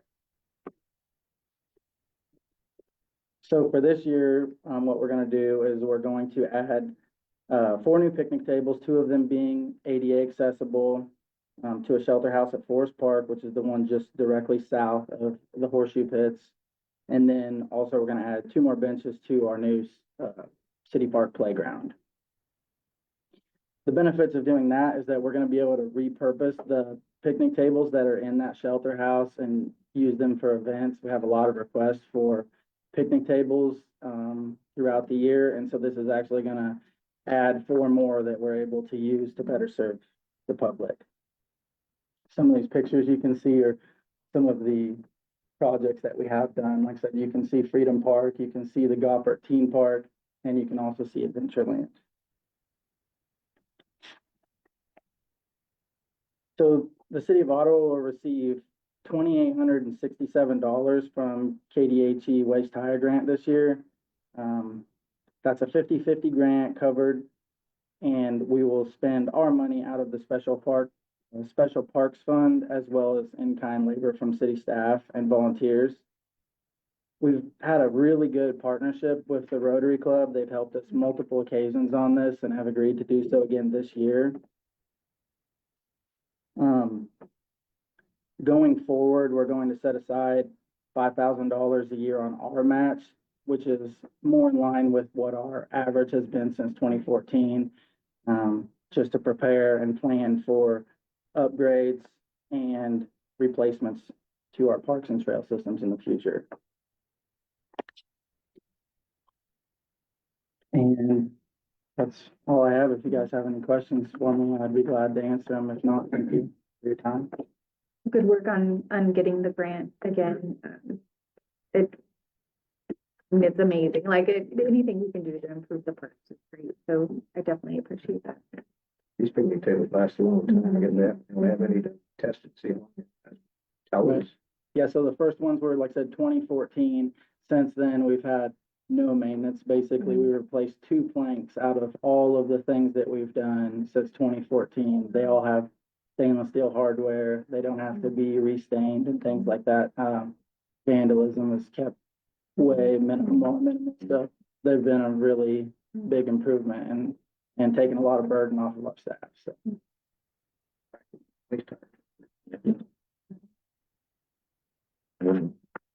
Okay, we will receive and file that. Thank you. Thank you very much. We will move on to item 11D, the first quarter 2025 outside agency reports, and I believe we're going to start with Franklin County Development Council and potentially their housing study. Well, Mayor, Commissioners. Yeah, appreciate the opportunity to come and visit with you about the housing study. I want to kind of go over how that's drawn up and some of their results, and then talk about impact, why this could be important to our community and the impact it could have as far as the housing starts. But contracted with Next Move Group back in November, December We've got to do a housing study every 2 years to keep it current for grants that the city and the county and other agencies apply for. And so FCDC's always provided that. With Next Move Group, we'll be able to update this annually, and it'll be more current, and the cost won't be quite as heavy every 2 years. So I'll have an updated report for you next year. But so they did this report, did their homework started in January, and then I received the report in March. So some of the data is already outdated a little bit, but that's good because there's a lot happening. But their research is based, they're really looking at the economics. So what kind of jobs do we have? What do they pay? What's the median income here? How would households spend their money? Kind of compute out of that then a demographic of how many people can buy a house or rent at X level. And so they're looking at demographic data, workforce data, median wage data, household spending data. There also had multiple conversations about new industry. We talked a lot about Panasonic and the intermodal and potential of the data center and other growth in our region that's taking place, which is pretty exponential. So that was kind of worked into their numbers as well. And then you also look at current demand and inventory and some historical information as well. And then they use Esri, they use a lot of census data.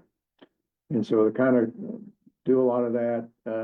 I got some information from the city of Ottawa. I got some information for Wellsville because basically this study was for Franklin County, Ottawa, and Wellsville. I'm going to focus on the Ottawa component with you folks, but some of the assumptions is in the next 5 years, they're making an assumption of 250 new jobs in Franklin County. That's not new jobs in our region, which we know Panasonic and intermodal impact, but that's new jobs in Franklin County. And they predict 44% of those folks will live in Ottawa. From a standpoint of, like I said, figuring the metrics on cost and what people can afford, they're basing that on a 30-year mortgage at 6.83% with a 9% down payment. When they look at ratios of owner-occupied versus rental, they used our ratio, which is 62% of our community is owner-occupied, 38% of it is renting. And that's pretty close to the statement. They did indicate that the Panasonic impact, looking at those numbers, computed that that'd be about 80 new homes just because of Panasonic, with 50 to 75% of those being in Ottawa. So definitely Panasonic's going to have an impact. And then when they figure, again, here's the income, but what are other expenditures and how much house or how much rent can they afford? Their data analysis basically indicated that average home in Franklin County spends $950 a month on car, credit cards, and student loans. So as a lender, that's part of the equation that you figure in as to affordability. So they kind of use those data points to then move into, here's how many houses we think you need, and here's how many people we think can afford at those price points. So for Ottawa, 344 homes in 5 years, 210 of them were owner occupied and 134 rental units. These were very, very, very conservative numbers in my opinion. And we talked through that with the folks doing the survey. I think they're being pretty conservative because it's hard to gauge the growth coming out of Panasonic in what we're going to do in the industrial park and on and on and on. So I would say this is a pretty attainable number. Working, and I appreciate Lucas, when I reached out to him for some data from January 21st of 2022 through January 1st of 2025, in Ottawa, we had 82 single or multifamily dwellings completed. So 22, 23, 24, and 25, 4-year period, you had 82 units. What this housing study is saying, we need 179 units a year. So almost 100 more than we're tracking. Than we did track over a 4-year period we need to do in a single year to keep up with this. This is based upon expected demand, but also current, and you'll see some more information on that. I'll share this with you. I kind of just did a quick analysis of it. Um,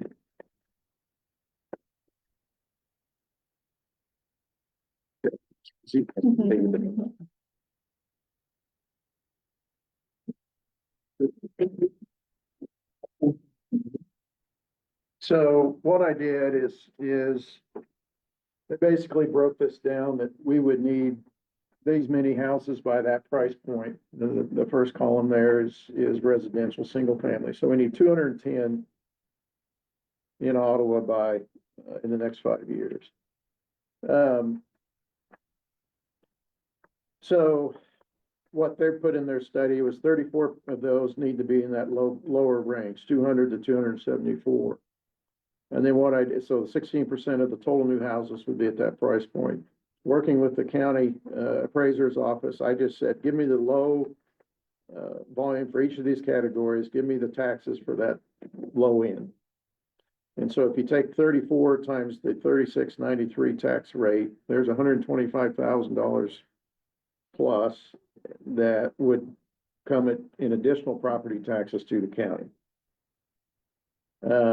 If we build $275,000 and up homes, but again, based on the lower price, that's another $182,000 in property tax, new property tax revenue.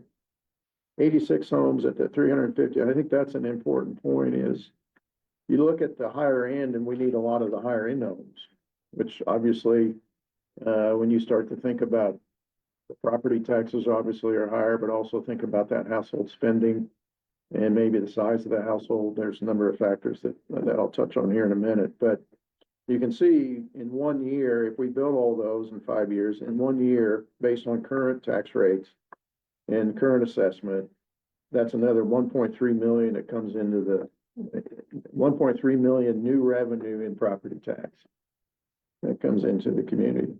You can also see on the very far side, okay, how many are currently available? Again, this data changes regularly, but snapshot when they did this, we had 9 homes available at the 200 to 275, 6 at the 275 to 340, only 1 at the 350, and then 0 at 450.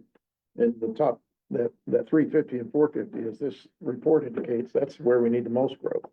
And that's where we have the least inventory that's available. So there's some opportunities there. And then when you go down to multifamily, it says we need 134, and I think that's pretty conservative when you think about, you know, a rental unit.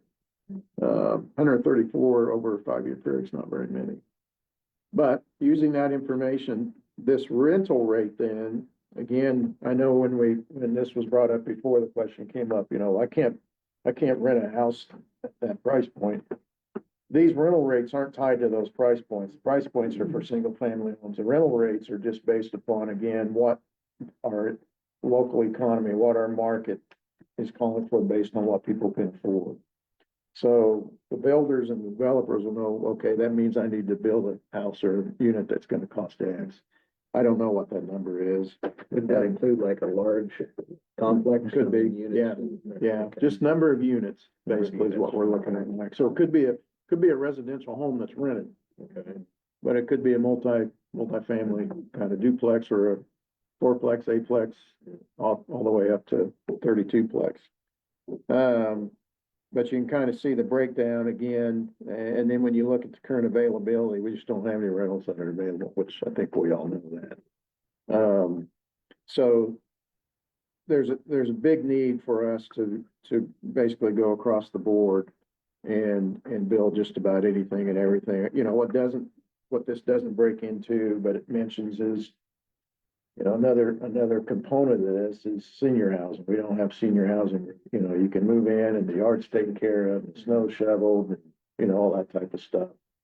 And what that does is we have folks that live in homes that would move to one of those, which would then open up that home for a younger couple, or, you know, it opens up more housing. So looking at different ways to move the battle we have in right now on that particular scenario, though, in all honesty, is they're sitting in their old house and they've refinanced it at 3%.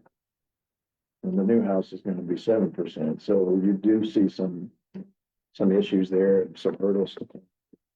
There are people like my age that we don't want, you know, we didn't have anywhere to go, so we had a house built that has no steps in it and much smaller. And then that opened up our house and people from Texas came to town, so yay. The other things to think about, and you know, when we get into housing, and a lot of this, I think, speaks to large developments. We've got like some great things going on right now with housing and future development that's planned. But I think that one message I would leave with you is, you know, we're not producing at the level that the market says we could be producing and that we could fill. We could do a lot more than we're doing. I think the local builders are doing a great job. But we don't have a big, deep pocket developer in town saying, I'm gonna take over that land, I'm gonna partner, and we're gonna develop this for the next 5 or 10 years, and here's some, you know, here's some rental units, here's some multifamily, here's single family. Kind of have a good plan, but and when those things come, you know, you guys are the ones that get questioned with, well, what kind of incentives, what kind of benefits, what are we gonna do? And so I think it's important to think through, one, the increase in the property tax and how that helps alleviate taxes on existing folks from the property tax standpoint, when you can spread the wealth with more homes. But also, when you look at the city in Kansas, and this is census data, the average household pays $1,595 in sales tax every year. So if you had those many homes, that's a lot of sales tax that would come to the city. And that's based on, in the state, of an effective tax rate of 9.2, which is basically where we're at. So not all that would come to the city, but you get, obviously, you'd see a good increase. So I think that's an important piece to remember is, one, their sales tax. What that also means, though, is now they're shopping in your store. So your business folks are doing better. Your community's doing better, not just the city budget, but the community. You have more people shopping, you have more people living here, eating here, you know, and hopefully working here. There obviously would be an impact on USD 290. Again, the average household size in Kansas is 2.5. So we would get some more students, and that would generate more revenue from the state and maybe the feds for our school district. It would also probably increase maybe some of the local burden. So again, trying to keep a balance. It's not all gravy when you add a lot of new homes, but it can certainly have a huge impact.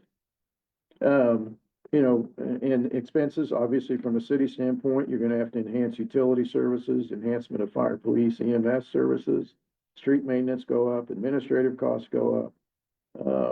So I'm not blind to that, but, and I know you guys aren't, but, I think it'll be important as we look at what these housing reports are telling us, the demand that we have and the type of houses that we need. If we can come up with some good strategic planning and some good partnership with developers, we can make this happen and take advantage of a really good opportunity here for some growth in the next 5 years. See some great upgrades and promises. But from my perspective, and it shouldn't surprise anybody in the room, economic development guys saying, you know what, my perspective, you're gonna have to really look at incentives and partnerships and how do you help a developer. But again, from the city thinking of, it's not just about we're helping that guy make money, it's we're gonna increase sales tax, we're gonna increase enrollments, we're gonna support our businesses, you know, blah, blah, blah, blah, blah, blah. You're also gonna have more utility customers, so there's more utility revenue. So a lot of different factors that they come out, but again, there's more cost. I'm not blind to that either. So that's kind of a quick overview, but I'm happy to discuss, answer questions, or do any other research that you'd like me to do. But I appreciate the opportunity to come visit with you about it. I appreciate all the work that you put into it. I mean, it's great information for us to have and goals to try to hit. And you taking the lead on getting that information. I appreciate it. Yeah, I appreciate there's a lot of great info. Maybe not in the elephant in the room, but kind of a question I had.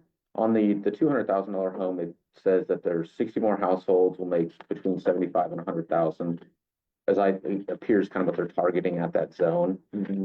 Was there any conversations with them, or do you know why they excluded sub $200,000 homes? Just kind of thinking, like looking at the number of actual homes available, I think first-time home buyers, I think a lot of these folks and, being in the real estate environment, there's a lot of people in those areas. And that's where I think addition to all these numbers, there's a pretty significant need in that price point as well. I think they're looking at rentals for that price point predominantly. Also, they're looking at new build, which $200,000 is pretty hard to do on a new build. So they're looking at new, and some of that is then to open up. And somebody moves up, and that's part of the issue here is when we look at the top dollar homes, is you don't have a way for people to move up because there's not an inventory. And so, I agree with you 100%. To think that a $300,000 home's a starter home just kills me. But that's pretty close to some of the market, better than I do, but I think predominantly what they're looking at, for folks that can't get into a $200,000 home, are probably gonna be renters 9 times out of 10. And so then that's where that number comes from. Yeah, that makes any sense.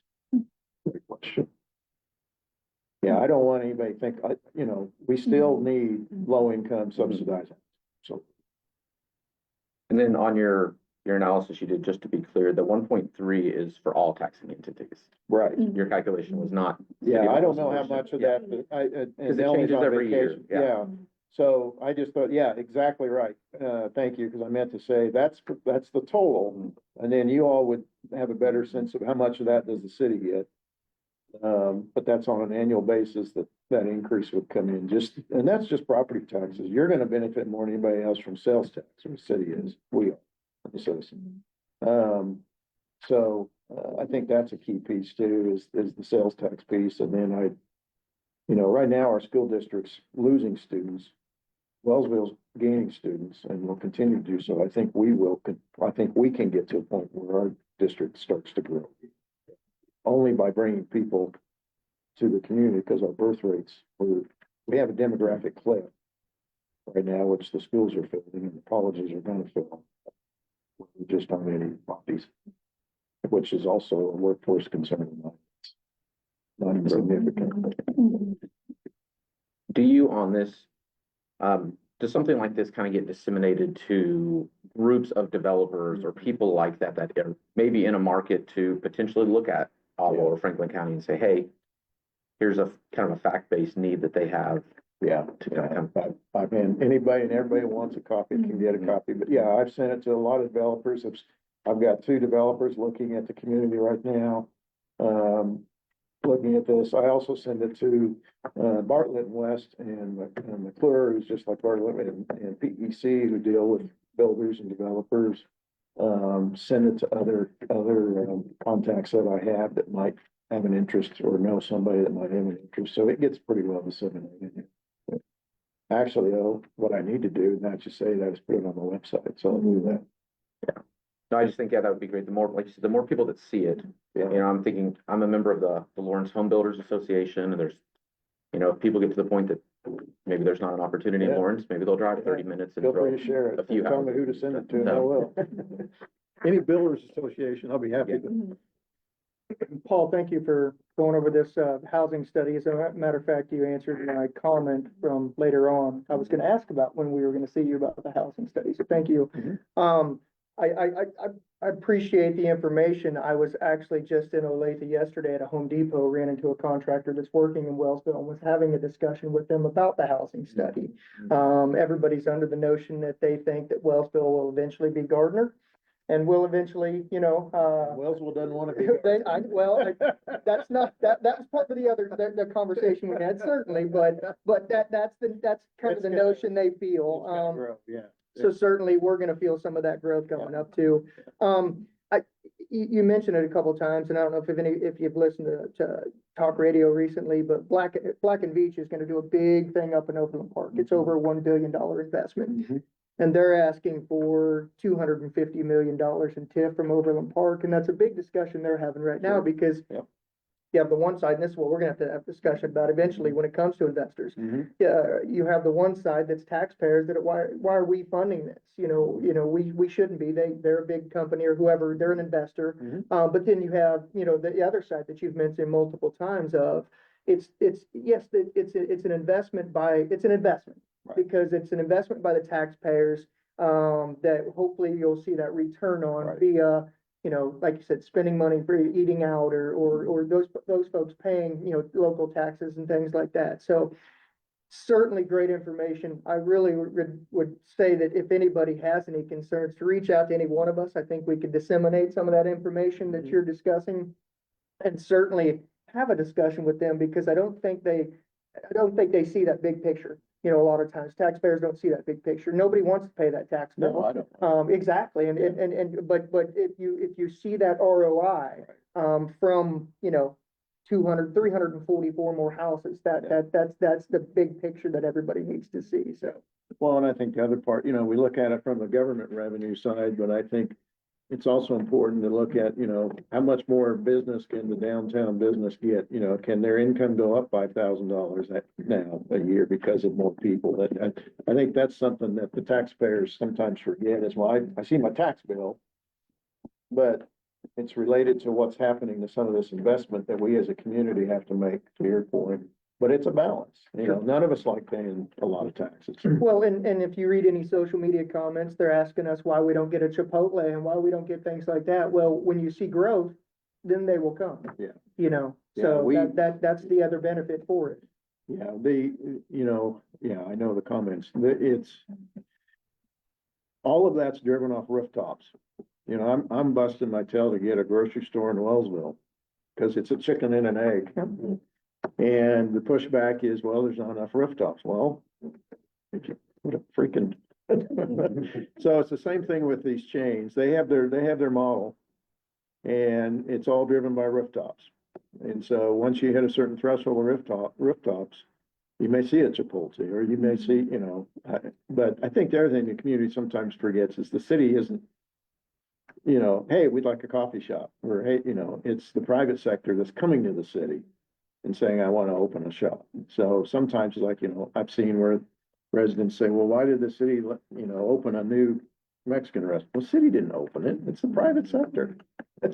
Well, But this drives the private sector, is my point. Sure. And quite frankly, we don't know. We don't really know what's right. Like you said, the Free chicken and market the will egg. set that. Well, and because, when we were in DC, I sat in a session and the session stated that there's a lot of folks that now they travel for work. They'll pull up an RV and the reason they pick out that destination is because they already have a Chipotle. Mhm. Well, or something like that. So it's like, okay, chicken and the egg. Do we do it first? Does somebody do it first? Yep. And then hope that it happens or vice versa. So nobody knows. There's no, answer out there that works, for every community. We're just trying to do, I guess, and everybody's trying to work as a partnership Right. to make the best decision for our community. And I think that can be a tipping point when you don't have the rooftops, is to see there's a strategic plan and there's activity and there's growth and it's gonna happen. And I think that's absolutely critical. At a meeting, one of the businesses and I had a meeting in Kansas City last Friday with a daycare chain. Same conversation, well, you're just not quite big enough. We're like, well, we got 40 kids waiting for a single slot in Franklin. Well, your community's just not big enough. So rooftops really are important as we look at some of these amenities that we don't have that we would like to have. But we've got to have a strong strategic plan and it's going to take a public-private partnership. Sure does. Well, kind of on your public-private partnership, have you talked to, or can you get information, do you know, from the existing kind of apartment complexes in terms of the inquiries that they are receiving and their vacancy rates and some of that kind of data that if someone's looking to bring something in that we can say, here's our existing market, here's their vacancy, I can try to do a survey. Sometimes when I do that, they're pretty hesitant to share stuff with me, but no, I'm more than happy to try and get some kind of data point for that. What are you charging? What's your vacancy rate? you know, that's the other thing that you have to be cautious when you see these vacancy rates, is a lot of stuff doesn't go through the formal channels, it's just word of mouth, and it's gone quickly. So I think those numbers, I think, are important because they're so low, but I don't think that's absolute truth, if that makes sense. But yeah, I can see if I can get some data and come back to you on rental information. Sure, it'd be good to try and collect. And I appreciate that you mentioned kind of how housing moves. When someone moves into something, they're freeing up a home. I know the state's pushing, we just received $100,000 in HEAL for, you know, building downtown. And then there's the rooms grant that they're pushing for upper story living. And, you know, of this number, there's a decent potential downtown on a lot of these buildings, and people are looking at that. Yeah. And so, you know, if someone moves into one of those buildings, that's likely freeing up an apartment, a home somewhere else. Yeah. Well, I'm sorry, go ahead. What? Well, I was just gonna say, I'm also, one of the developers is looking at a number of things, but they're kind of interested in sitting down with the college and seeing if there's something to do from a dorm or just a rental unit for the college, which again would open up some rental for residents. Plus some of our rentals, we don't want kids in, to be honest. I just had a question on the assumptions made on the loan side, what you're looking at rate, all that. Now, this payment being more than 35% of monthly gross, are they talking about just a house payment there, you know, or is that all debt service? That would be the house payments, I think, surprising to me, Mike, is they'll even qualify up to 38-39% on a house payment. Just the house payment? Yeah, which I never did. Regardless of the debt payments there, right? Well, you look at the total debts around, I think that some of them are using now is around 48. Yeah, which you and I never did that. It would have been, I wouldn't have done the loan. Plus we required more down than they did. Well, We were evil bankers. I guess. That's right. But what about that 35, the house payment, including tax and insurance? Yes, full payment. And do you know, and Director Nish, you may, as well, sorry, I'm just thinking kind of currently, how many houses, you know, last week we were reviewing for over on 9th Street. That's gonna, in the NB 34, there's 24 going on by Price Chopper. Kind of the number in flight, we'll call it in progress at the moment. Pretty good number. So you got the 7 duplexes. Yeah. So, the last time I added it up, and this does not include, sort of single income Big development, yeah. projects, probably 4 units or more, 385. That does not include. There are some things that doesn't include on the top. We have 81. There's stuff happening. Yeah. It's from where we were 5 years ago. It's not that. But we just have a huge opportunity with all that's going on. And just like you said, there's just big stuff keeps coming up. And not everybody wants to live up there, and we don't want them to. Yeah. Well, they shouldn't. It's better living down here. It's a great day to live in Franklin County. Exactly, for sure. And I know we've talked about this, Paul, that there's a lot of eastern migration basically in the state. I know I've even talked to recently people who are moving here because their kids are now in Kansas City. They're in Great Bend, Hutchinson, you know, further west, and they're kind of coming this direction as well. And they're in some of these higher price point home options. And so You got $350,000 to $375,000 homes being sold in Roseville. That wouldn't happen 5 years ago. So, Any other questions? Again, thank you for your work on that. Thanks, guys. We appreciate it. We'll go on to presentation by Ottawa Library. Are you still awake, Director?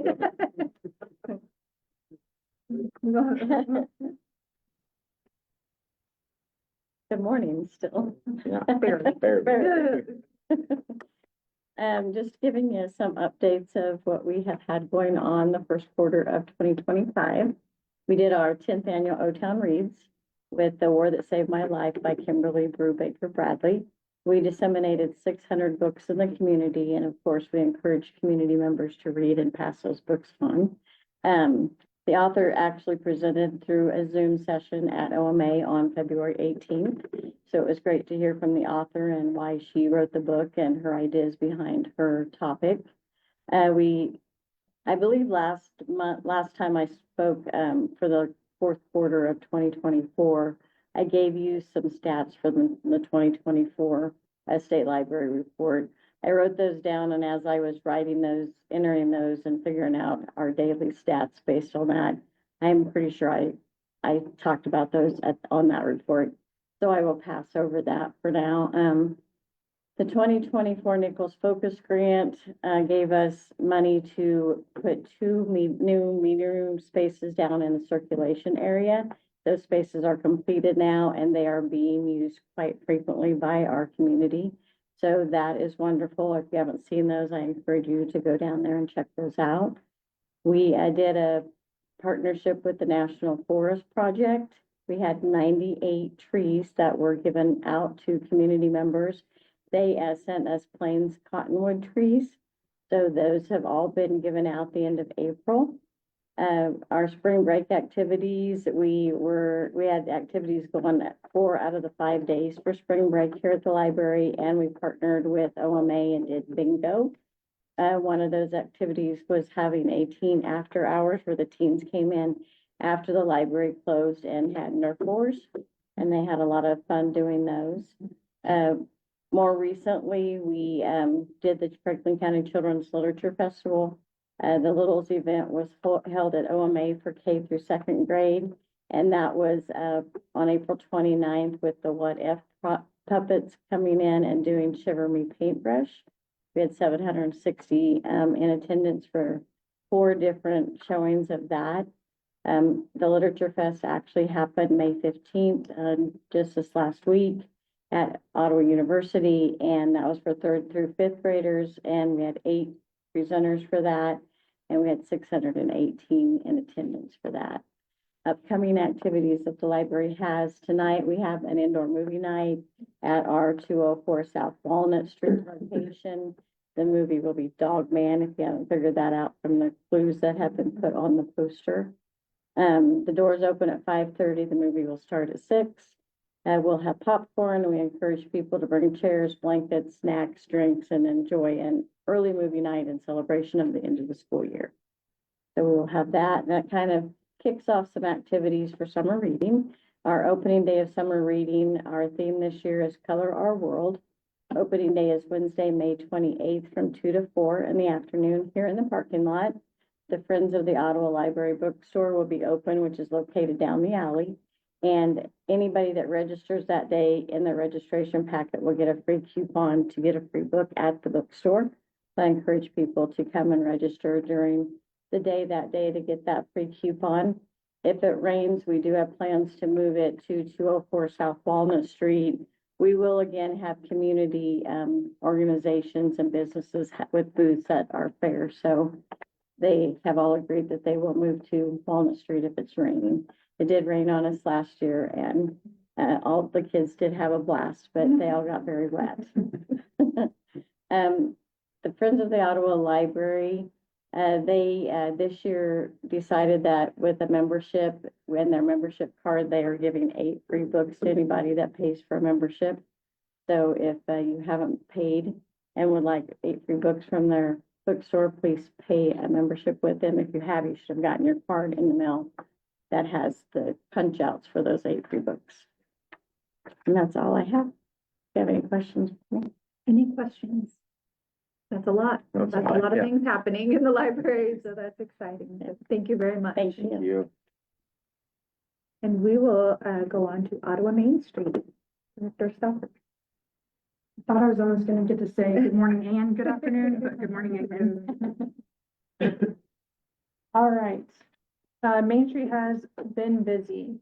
So for what we've had going on is the partnership spring fling. We did an ice cream social again this year. We served 315 people and turned away 90. So that was kind of shocking. We were finding that we came to this realization last year even that anything that we can offer to the public that all can participate in, we're having great turnout on. And that was another reminder of that. We hosted a open house, Building Stronger Together at Not Lost, and we showcased our volunteer opportunities, tax credit information, our IWW loans, our memberships, incentives. We had Kansas Tourism there, allowing businesses to put their business on the website. And we showcased our Placer data information that we can use to help businesses. It was a packed house. We had charcuterie cups that went over great, and it was people in and out. We've gained some volunteers from it. We've had more interest in our tax credit and IWW information. I then attended our Main Street National Conference, and that is always really well attended. Kansas represented well while I was there. You know, we kind of network as Kansas, and you get to hear what other communities are doing and different things like that. But Ottawa was on the forefront a lot of what we have going on and the momentum we have going at the moment, the change we've had in the organization. While I was there, I got word that one of our 3 HEAL grants was awarded. As I mentioned before, we have a $100,000 HEAL grant that's coming to one of our, as most know, the old Sutton building, 207. The state, I guess, was kind of put into an interesting situation. It normally has a quicker announcing, and I found out the reason why they were a little delayed is because we only are allowed to have 1 per community, and then we have to wait 2 years to get another one. We had 3 make it to all 3 of our applicants made it to the last round. And from my understanding, we're 1st, 2nd, and 4th in ranking. So they do it all on point system. And so that makes it kind of tough whenever only 1 can happen in our community. So just the fact that we have the potential of, you know, maybe getting more later on. Rooms is a grant that's the upper level residential that is strictly available through Main Street. We have 3 grants submitted on that currently that closed this last week. I'm hopeful that we'll end up with one of those as well. That is goes right into our housing, and if we can get people living upstairs, they're probably spending more in our downtown.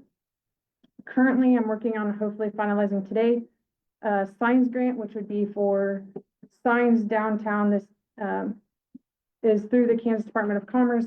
It's a little different as in we apply as a community, so you have to have at least 3 to apply. We are looking at having 4. It's a $50,000 grant, and then that gets broke up amongst the different businesses. I'm excited to see if we can get that, any of our facade improvements. All this is done through SHPO, so everything will be in correlation with SHPO approval. We had our very first application on our historical tax credits. I mentioned it previously, that is something that we're working on as Main Street is showing businesses or property owners how they can stack projects.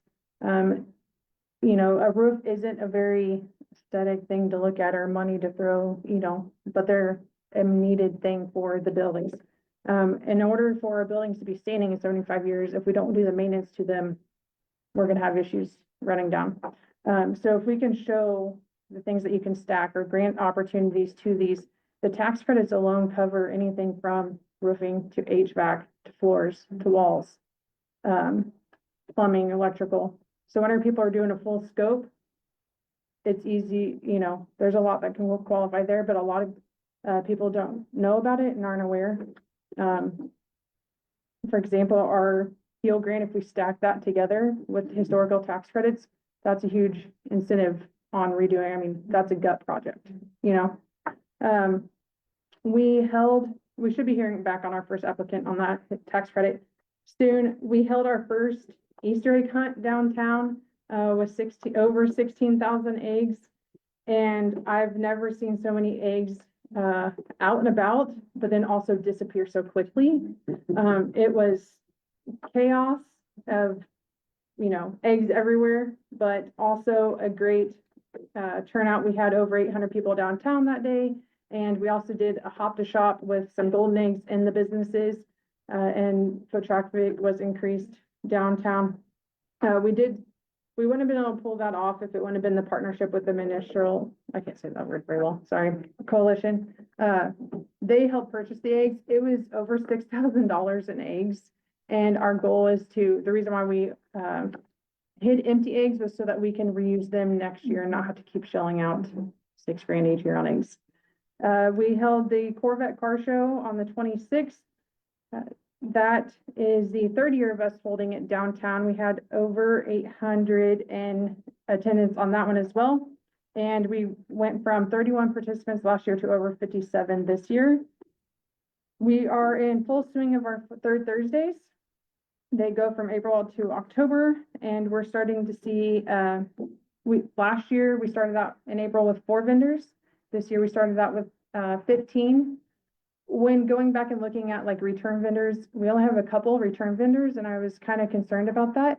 However, whenever I got to looking at it and doing more, it's because there's a good portion of our vendors from last year that are actually now in stores downtown. And that was kind of the point of this project and going with our E3 pilot program was supporting entrepreneurs and how can we get them into stores. We successfully sold out the Piccadilly and survived. And lastly, we are now in our membership drive. And if you add in Zip Trip, I think that's quite a bit on our plate at the moment. Very good. A lot happening with you as well. So it's great to see all of these things going on. Any questions for Director Stopper? The Piccadilly, are you still counting the money? I mean, that's a good sign. Right.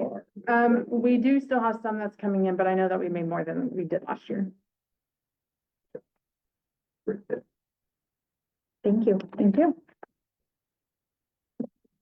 We will go on to Prairie Paws Animal Shelter. You're the lucky afternoon one. Good afternoon, Mayor and Commissioners. As long as you don't say good evening. That's next week. Oh, I feel like we haven't done nearly as much as everybody else. And not to circle back to the housing study, but those of us that are in the grant writing space, we're hoping to see a little bit more momentum at the federal level for some housing grants. So that's also an incentive that may be out there for our local developers as well. So I have my finger on that pulse. We saw the federal grants really slow down when the administration changed, but they should pick back up again. That's actually pretty rhythmic of that system. So Prairie Paws, we had our golf tournament last Friday. We raised over $14,000 at that. So thank you everyone that played in that. Our next event that's coming up is we do a scavenger hunt downtown. This is the second time we've done it. Last year it was so fun. So we hide things around the community, around the downtown area, and we're just going to use the common consumption map this year because last year that's exactly where we did everything. So we're using the common consumption map. People can sign up on our website. It's a cash prize depending on how many people participate. You do it in teams of 4. You use a mobile app on your phone and you answer trivia questions, you video things, you take photos, you submit it. It's a real blast. And then we have an after party at the brewery because why not? And available at the brewery that day will be special Prairie Paws pint glasses, which we did last year, but we have a new design this year. Super fun. We're already selling early bird tickets to our gala this year, September 12th. We're hosting it at the Warren Place in Gardner, which we're really excited about. They've been really great to work with, so it's a venue change this year, but there's pros and cons to that. We're just really excited about it. They've been great hosts so far. As far as impact of what we've done so far this year, Prairie Paws here has sheltered 356 pets already this year. The Prairie Paws universe, all the 3 locations have already sheltered 862 pets across 3 facilities with only 20 employees. So we love this multi-location model. And if you were to shelter 862 pets at one facility, you'd need way more than 20 employees. So we're using tax dollars and donor dollars more responsibly by having these like smaller locations rather than one big mega shelter. And what we've noticed with the big mega animal shelters, they get a lot of disease. They get a lot of behavioral issues. It's just overcrowding. You really don't want 300 dogs in one building. So we've capitalized on the small model. Our TNR program has really ramped back up. So that's where we trap feral cats. We spay neuter them and we turn them back loose. They're really not adoptable. They'll scratch your eyes out. The raccoon dressed as a cat is what I like to say. And we've already done 121 cats this year through that program, which has prevented 363 kittens from being born outside and getting sick and not living a good life, and also turning into future raccoons dressed as cats. We do our low-cost spay-neuter program. We've had 350 pets come through that program this year at Ottawa. And we've been running that program since 2022. And in the lifetime of that program, we've spayed and neutered 2,345 pets here at this facility with a single surgeon. So one veterinarian has spayed and neutered over 2,000 pets since 2022 for the public. That's for the public. Manhattan also started that program. So when we took over the Manhattan location, we put our programs into that facility in 2024, and they just did their 1,000th pet through their low-cost spay-neuter program. And we hope to see that just means less animals need to be sheltered at the cost of our donors and our taxpayers. We held a vaccine clinic at Forest Park. This was the first time in a little while that we've used a city space to run the vaccine clinic, and so we did it drive-through style around Forest Park. It was way better than hosting it at the animal shelter where people kind of have to back in and dodge each other and line up. And we served 145 pets with free vaccines in 2 hours, which is twice what we're able to do when we host it at the animal shelter. So thank you so much for letting us use the city park, Forest Park. That was great. And then, Skidmore likes to ask us about our finances, and I always say the same thing. We're a little bit ahead on revenue and a little bit over on expenses. So that's pretty much how we always seem to sit with our expenses this time of year. So anyone have any questions? Will you be hiding kittens on the scavenger? Great idea. That's a good way to get rid of some kittens. Yes, there's a few right out there. Yeah, one will scratch your eyes out. On the finance, I just want to comment, I can see already here today, our contribution for Ottawa is right at 21,000, but Manhattan, my goodness. 2,000, and 53,000. Yeah. So it's always good, even though we're the world chair, I guess. But didn't know that these other communities are contributing this much too. Incredibly, yeah. We've now even started running some capital campaigns for those communities.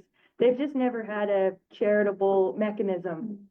So when the shelter's run by the government, there's no fundraising kind of way to encourage that and network those donors together. We have a pledge in Manhattan right now for $100,000 for that facility. So That's right.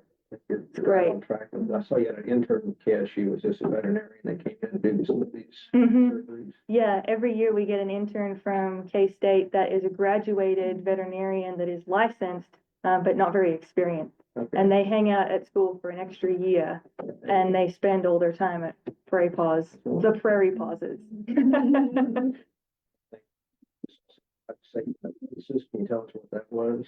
Yeah, she's awesome. We have 2 3-legged dogs right now, but that shouldn't reflect poorly on us. Sometimes they come in 3-legged. We're not out there taking too many legs off. No black market for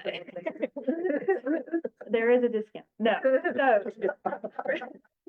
Princess was found running loose in Emporia, holding one leg up, and the x-ray showed that there's a fracture in an area that's just really difficult to repair on a dog. You can't put a dog in a sling. It's like they have, a broken leg all the time because all their arms are legs. So we really couldn't repair that leg, and the intern did her first 4-limb amputation on a dog and learned on our Princess, which is wonderful that she got the experience, and Princess got to have her leg removed. And she's doing great. She's healing wonderfully.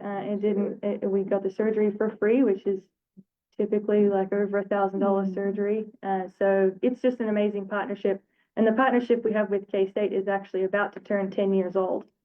So the program where the 4th-year vet students come out and they learn on our animals, that is about to turn 10 years old. And Prairie Paws is the first shelter they went to when that program started at K-State. So yeah, we're about to celebrate, and I think they've done over 10,000 surgeries on shelter pets now. Yeah, it's cool. We're pro K-State.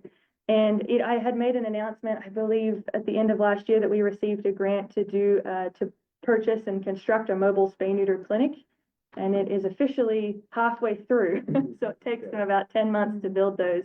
But it's a 28-foot gooseneck trailer pulled by a pickup that we can travel around the rural communities that don't have access to vet care, can't afford spay neuter. So we'll have to hire an entire team to work on that.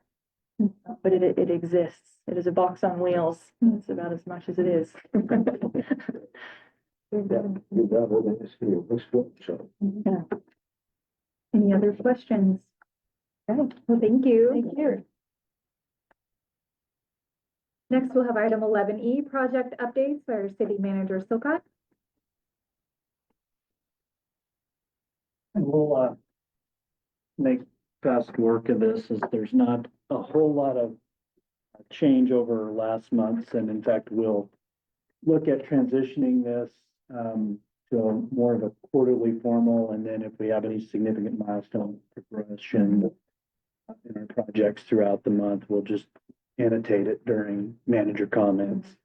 But, our proximity park water tower, it's still in progress, and of course, the big thing is we're waiting for the delivery of the high service pump to the plant. Once that's done, then we'll be able to finalize the water tower, and that's slotted to occur before or during Q1 of 26.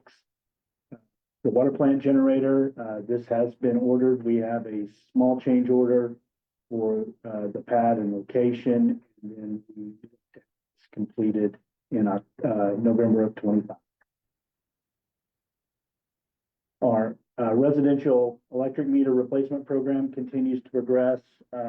We are 91% completed at this time, and we're hopeful that we'll be able to get this across the finish line late this year, ideally in the third quarter of 2025.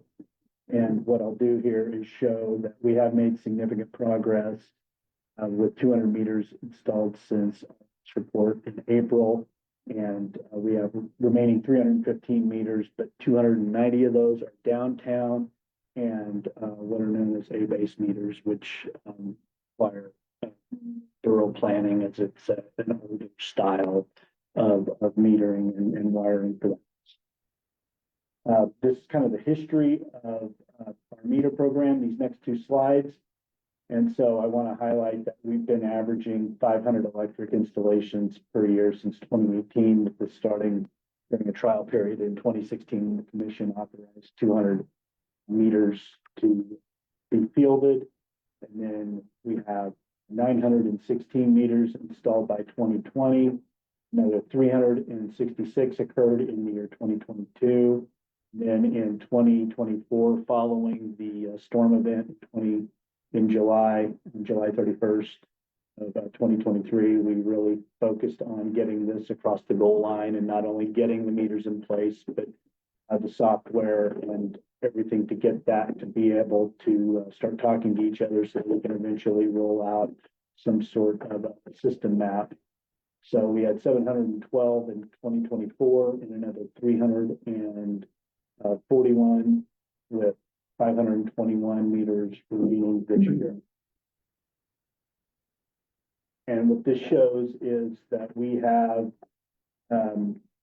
continued to progress, noting we've had some weather setbacks, and, originally we were down to 50 during kind of the off season, if you will, and now we're back up to 100 meters per week. And in March, we began with two-person crews out installing as frequently as we can, and we're on path here to meet our target. And then this is our three-phase commercial meters, and what we're looking at, and we're about 53% of that, experiencing any challenges at this time. The commission room upgrade, as you know, that's why we're in here, and we are hoping to be 50% complete with that project here within the next 30 days. City Hall HVAC, we are in the process of soliciting the RFP and constructing those documents. And once that happens, we'll be in touch, because it will require more changes and adaptations here at City Hall. And we have a budget of just over $1 million, expecting that project completion to occur in 2026. We are in a holding pattern right now on taxiway reconstruction, but it is moving forward. particularly with respect to continuing resolution at the federal level. So with that means that we are focused on phase one. Then if we're able to get any sort of additional supplements or receive specific funding for the project, we'll begin here in July with a fourth quarter 2025 completion of phase one, which is the farthest south third of that taxiway. So going down where the hangar construction is at Dotson and about a third of the way to the existing hangar that is just south of the terminal facility.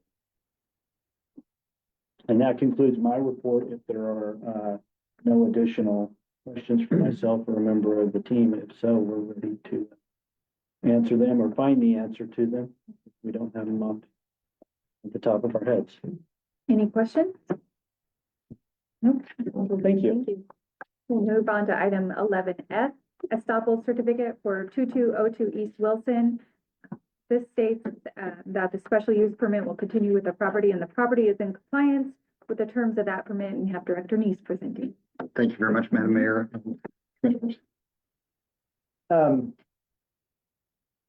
So we received a request for the certificate saying that the property is in good standing. And at the time, code enforcement is its own pleasure. And we are, properties are not always in the condition that we'd like them to be. And when this came in, I knew that I wouldn't be able to recommend its approval at that time. So I worked very closely with the property owner to see the property brought into compliance, so that we would be able to recommend approval of this, and worked also with City Attorney Finch to make sure that the certificate met his expectations.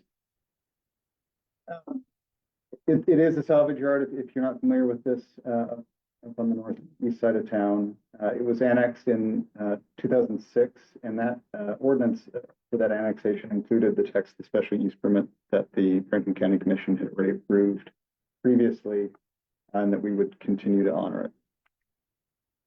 So here we are.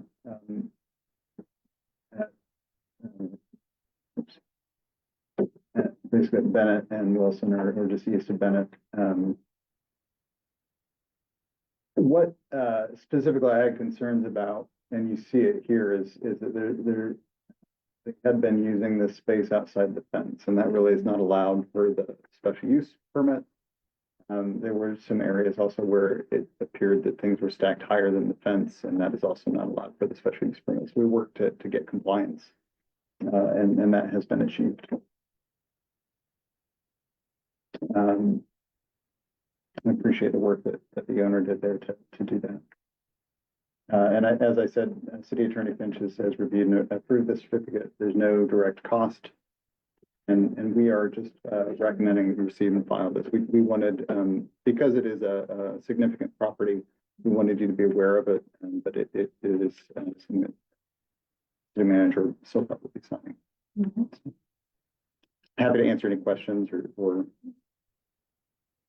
Any questions on that? We will proceed and file. Thank you. Thank you.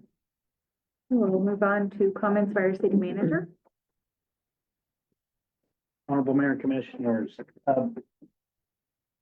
want to highlight the activities here at the OMA, including most of the chiefs and formerly most of at Mitch Holtis, and then highlighting the dates of May 15th, which is passed, as well as June 19th and July 17th. So folks enjoyed the activities.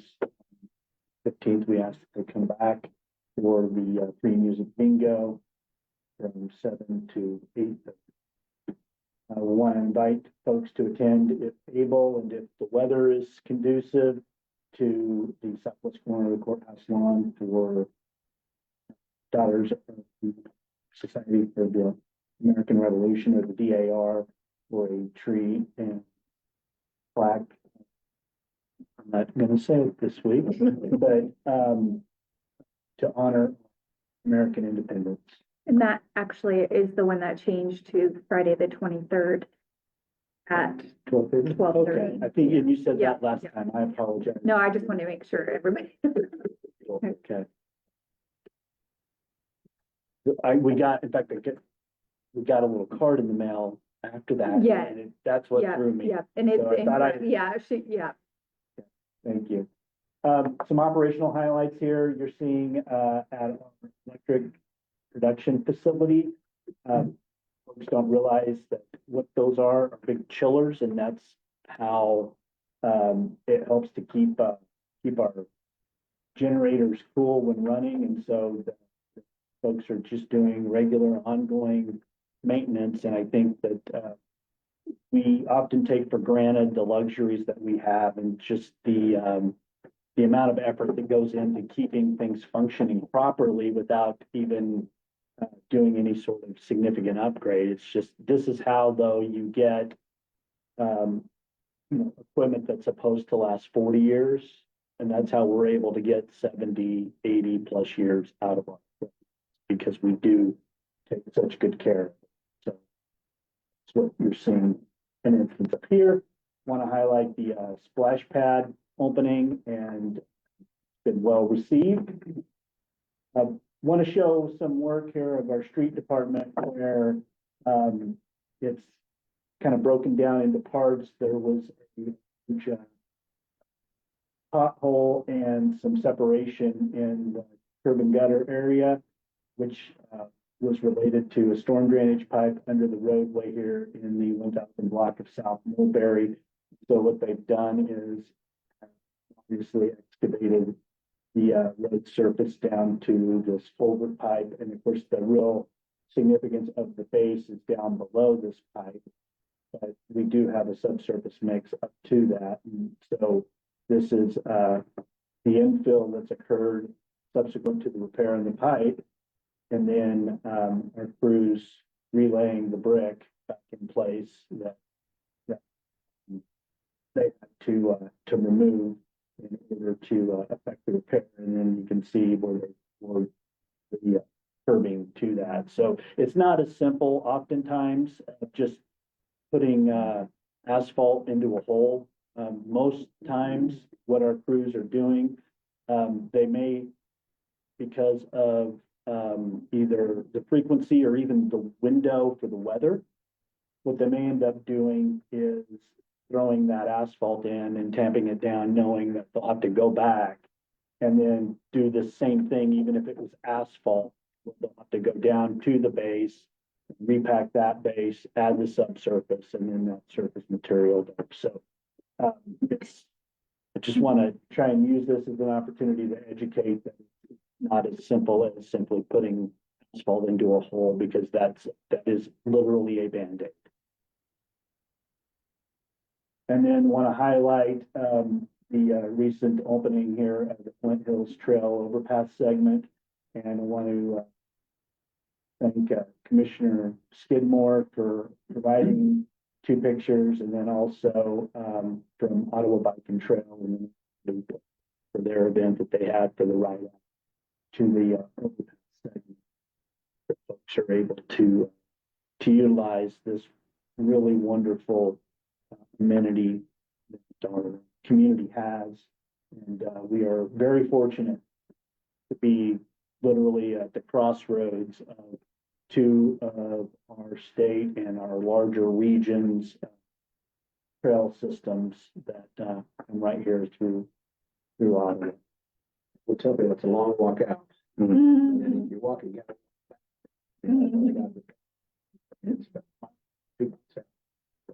That's why everybody else is on bikes. That's probably Well, it's like they say, in mountaineering, it doesn't count if you only go up the mountain. You have to actually get down for the summit to count. Kind of the same way, you gotta leave enough energy in the tank to get back. And so with that, that will bring us to our tentative items for next agenda, which we will look to have and keep it shorter than the 2.5 hours that we're about to hit here. But with that, that concludes my report. If there are no questions for myself or another member of our team. I don't have a question, but the bingo that you had pointed out happens to fall on the third Thursday of the month, which coincides with third Thursday, so people could enjoy some common consumption time downtown and shop the vendors and then go over to some music bingo. Plenty to do. Good deal. Okay, thank you very much. Thank you. Thank you. We'll move on to comments by the governing body. We'll start with Commissioner Crowley. I got about 30 minutes. No, I haven't. Commissioner Skidmore. Briefly, I just really appreciate all the partners about Rocky, and just thank you, Scott, for your department, and everything you guys do. It's a great job. We heard from Michelle on changing on employment, policy, and what a great job she did, put all the work to put that together. And all of our, outside agencies that reported here. I just think we got the top people at the top positions where they should be, and I really, really appreciate it. It's not gone unnoticed. I just want to make sure you know that along with our city manager doing a good job bringing all this together. I saw in the report that we have people going to grant writing seminars, and I think that's a great thing. I see these grants come across my email once in a while. I wonder if we're noticing them, and we are, and I just think that's a great thing. Anytime you do it and get a grant, by all means, that's the best way to go. I went to the disc golf tournament Saturday at Kansas Park. I did not participate. I just like to watch. Amazed how far these people can throw a disc. But anyway, counted cars in the parking lot, 7 different counties in 2 states. Several people that participated. It's the first time they've ever been to Ottawa. So I thought that was great to get them here and welcome them, and as well just have a good crowd there. And then just one more thing about the audit. The best audit is a boring audit. That's what we had. So thank you for your hard work. Mayor Pro Tem Clayton. I'll just reiterate the same thoughts. I always love meetings like this that go really long because there's so much information in them, you know, from the housing study to the outside agencies, to our local departments. There's just so much information and so much good stuff happening in the community. So it always just gets me buzzed up on these beautiful days to think about all the stuff that's going on. So thank you to everyone for all of their work, even the, you know, as Mr. Skidmore mentioned, sometimes the boring stuff of an audit, you know, that it wasn't, you know, nothing, no red lights, anything crazy like that. So appreciate all the work that everyone put into all those things. And I have no comment. We'll move on to announcements. All of the following meetings will happen at City Hall. We have May 28th, City Commission meeting at 4, June 2nd, special call meeting at 4, June 4th, special call meeting at 5, June 4th, City Commission meeting at 7, busy day, and June 9th, special call meeting at 4 p.m. Seeing no other business before us, I will adjourn.